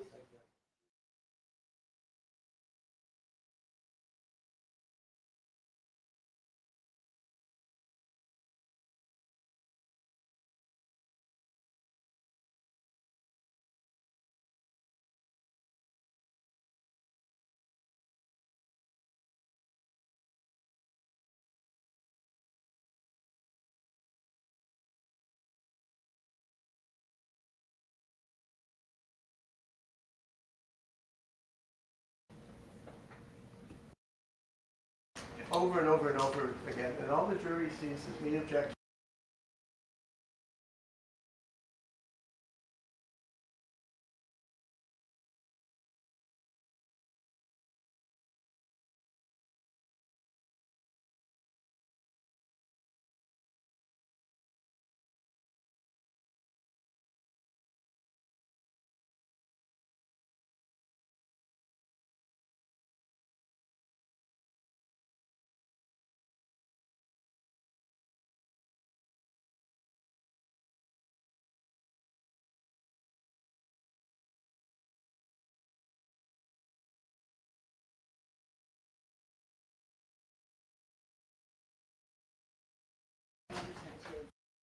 Back in the record.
Son of a bitch, I was muted all that time.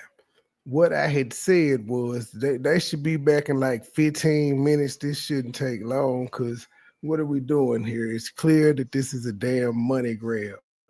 Now, what her lawyer was trying to do, I don't know if the jury was in there, but when he told on her for the incident with the reporter, he was trying to show there was a pattern there of Carter behaving this way because they had lost the motion to where they couldn't bring up any of her prior acts. So yeah, I think that this shouldn't take long at all. Like they definitely ain't going to 4:30. They don't need 2 hours to debate this shit. But the judge did let them know, man, like, do y'all really want to come back for this shit tomorrow? Like, come on, man. It's this bitch lying. It's pretty much what the judge said. He's sick of that lawyer. The other dude was calm. But yeah, shouldn't take long at all. But as soon as the nigga think it's open and shut, it'll be like we coming back tomorrow. At least they just want their free $50. I mean, I wouldn't want to come back. They should be taking votes right now and getting ready to wrap this shit up.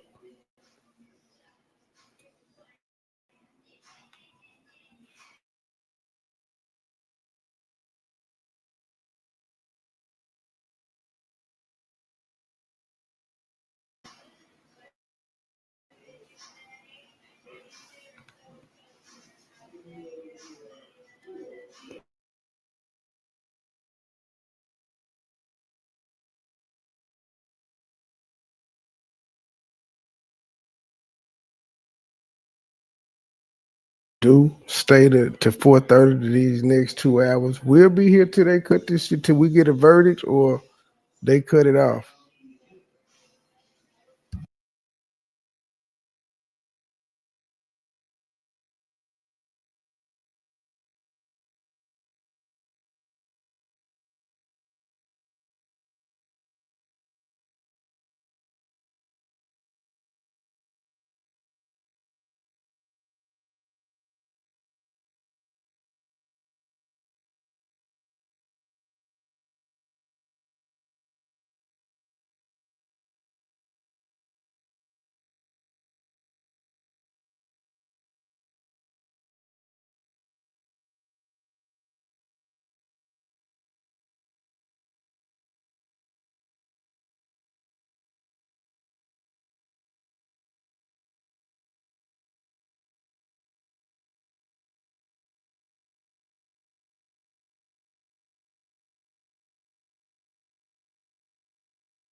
Presence of the jury.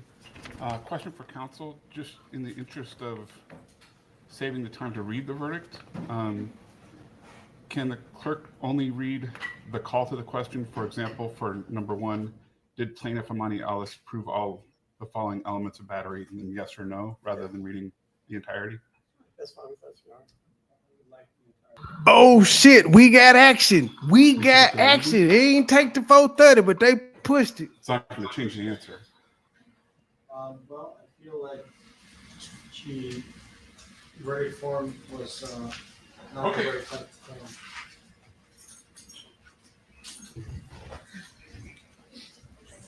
claim. Not guilty.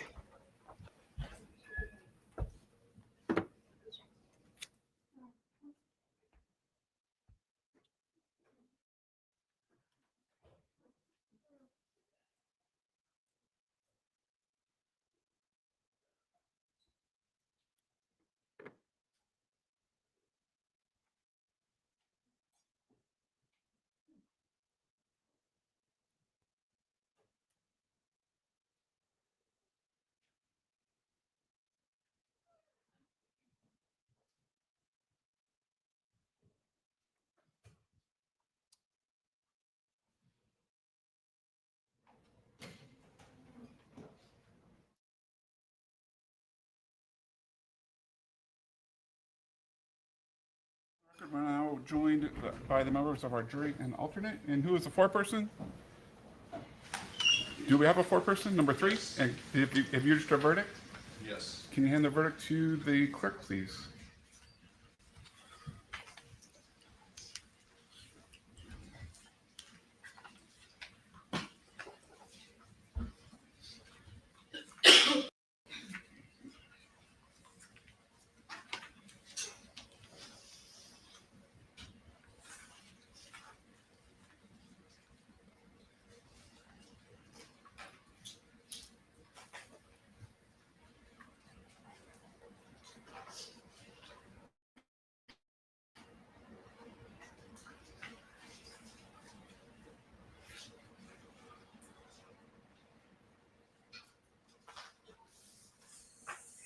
All right, can the clerk please read the verdict? Superior Court of the State of California for the County of Los Angeles, Imani Ellis, plaintiff, versus Vocales Marlenes Almanzar, Cardi B, does 1 through 50, inclusive defendant. Case number 20 STCV 07031. Verdict. We, the jury, in the above entitled case, answer the questions submitted to us as follows. Section A, assault and battery. Question 1. Did plaintiff Imani Ellis prove all of the following elements of battery? 1. Defendant Vocales Marlenes Almanzar, Ms. Almanzar, touched Ms. Ellis in the intent to harm or offend Ms. Ellis. Number 2, Ms. Ellis did not consent to being touched. Number 3, Ms. Ellis was harmed or offended by Ms. Almanzar's conduct. And 4, a reasonable person in Ms. Ellis' situation would have been offended by the touching. Answer, no. Question 2, did Ms. Ellis prove all of the following elements of assault? Number 1, Ms. Almanzar acted with the intent to cause harmful or offensive contact with Ms. Ellis. Number 2, Ms. Ellis reasonably believed that she was about to be touched in a harmful or an offensive manner. Number 3, Ms. Ellis did not consent to Ms. Almanzar's conduct. Number 4, Ms. Ellis was harmed. And number 5, Ms. Almanzar's conduct was a substantial factor in causing Ms. Ellis's harm. Answer, no.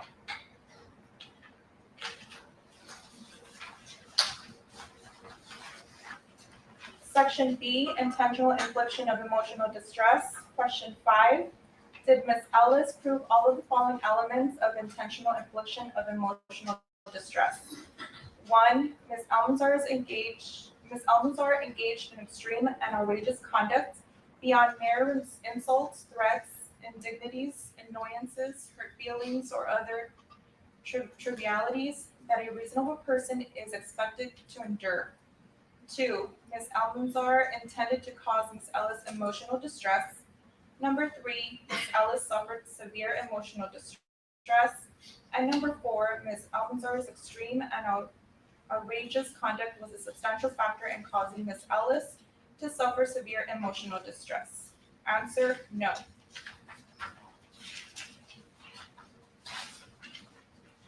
Section C, negligence and contributory negligence. Number 8, did Ms. Ellis prove all of the following elements of negligence? Number 1, Ms. Almanzar was negligent. Number 2, Ms. Almanzar's negligence caused Ms. Ellis to suffer physical harm rather than only emotional distress. And 3, Ms. Almanzar's negligence was a substantial factor in causing Ms. Ellis's harm. Answer, no.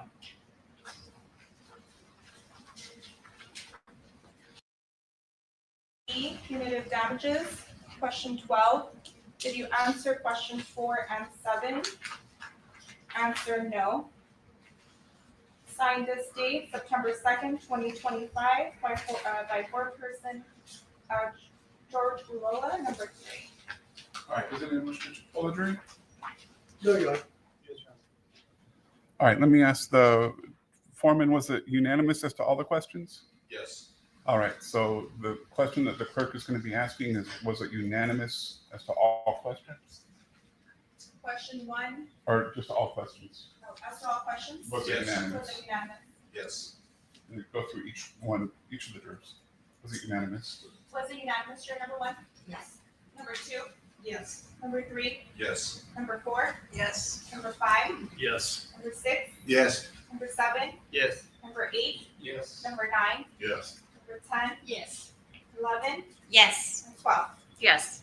All right, sounds like it was a unanimous verdict as to all questions. Can the clerk please record the verdicts? The verdict is reported, Your Honor. All right, thank you. Ladies and gentlemen, thank you for your time and dedication to this case. I know that you've paid a great deal of attention throughout the matter, which was especially evidenced by the questions that you did submit. I want to thank you for that time and attention on behalf of myself, the parties, the court system, as well as the people of California. As I indicated before, this system does not work unless people like you are able and willing to serve. And so I want to thank you once again. Throughout the trial, I have admonished you that you could not discuss the case with anyone, including other jurors. Due to And at the this Michael point in time, Jordan I am fist pump relieving you card from that that you just admonition. did, You it can seems speak that they said with no, anyone not about the case guilty on all from this time counts. forward. She can go home. I suspect that there's going to be Just in not case only she the still want her parties money. that will want to speak with you, but I suspect also the members of the press are going to want to speak with you. And so I'm going to tell you this. I'm telling the members of the media this, and I'm telling the parties and their assistants that it's up to you whether or not you want to speak with anyone. If you don't want to speak with anyone, then you can just head right out the double doors, out the elevators. If there's press outside that want to speak with you, you can just walk past them. Don't let them stop you. If you do want to speak with them, then go ahead and you can wait outside the double doors. We're not going to be speaking with anyone in the courtroom. And if you do speak with someone, please be respectful of the views of any of your other jurors in terms of the deliberations. You can speak with respect to your point of view and how you saw the case. And the other admonition or the other issue with respect to speaking with people is that it's got to be at a reasonable time and place. And so if people start bothering you or if people reach out to you that's inconvenient for you and they continue to do so, let me know and I'll take care of it. Okay. All right. All right. With that, once again, I want to thank you. You are now dismissed.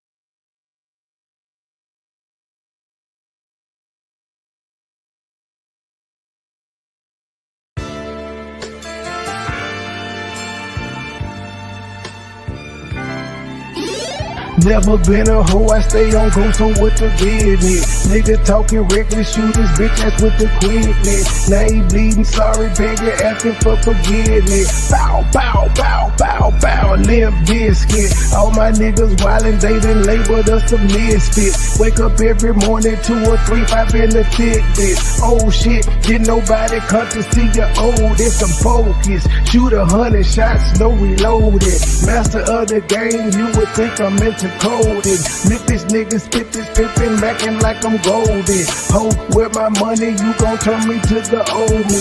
Stay high, first class flight, I'm in the nosebleed. Copy, cooking, whipping, shipping, till you count the proceeds. OG, I've been moving back niggas since 03. Low key, niggas hating, but they don't want no beef. State gang, true sippers, bitch, I bet we gon' eat. Get jammed, get a lawyer, make it bunny, don't speak. Pour up, oh, I need some more, nigga had a long week. Shout out to my plug, he showed me love, he out in Long Beach, I'm true geek. Walking by myself, but left with two freaks. Ooh, me, nothing in they mouth and on they booty. Austin Power swag, yeah, baby, this is groovy. You can call me money boy, or you can call me nudie. Hood niggas, churches, chicken, let me get a two-piece. Top down, two-seater, let me feel the two breathe. Gotta hold it steady, chopper, kick it back like Bruce Lee. Lately I've been in the zone, I guess I'm in my 2-3. Don't call my phone for nothing less than a QP. Feeling like the Migos, cause my bitch is bad and bougie.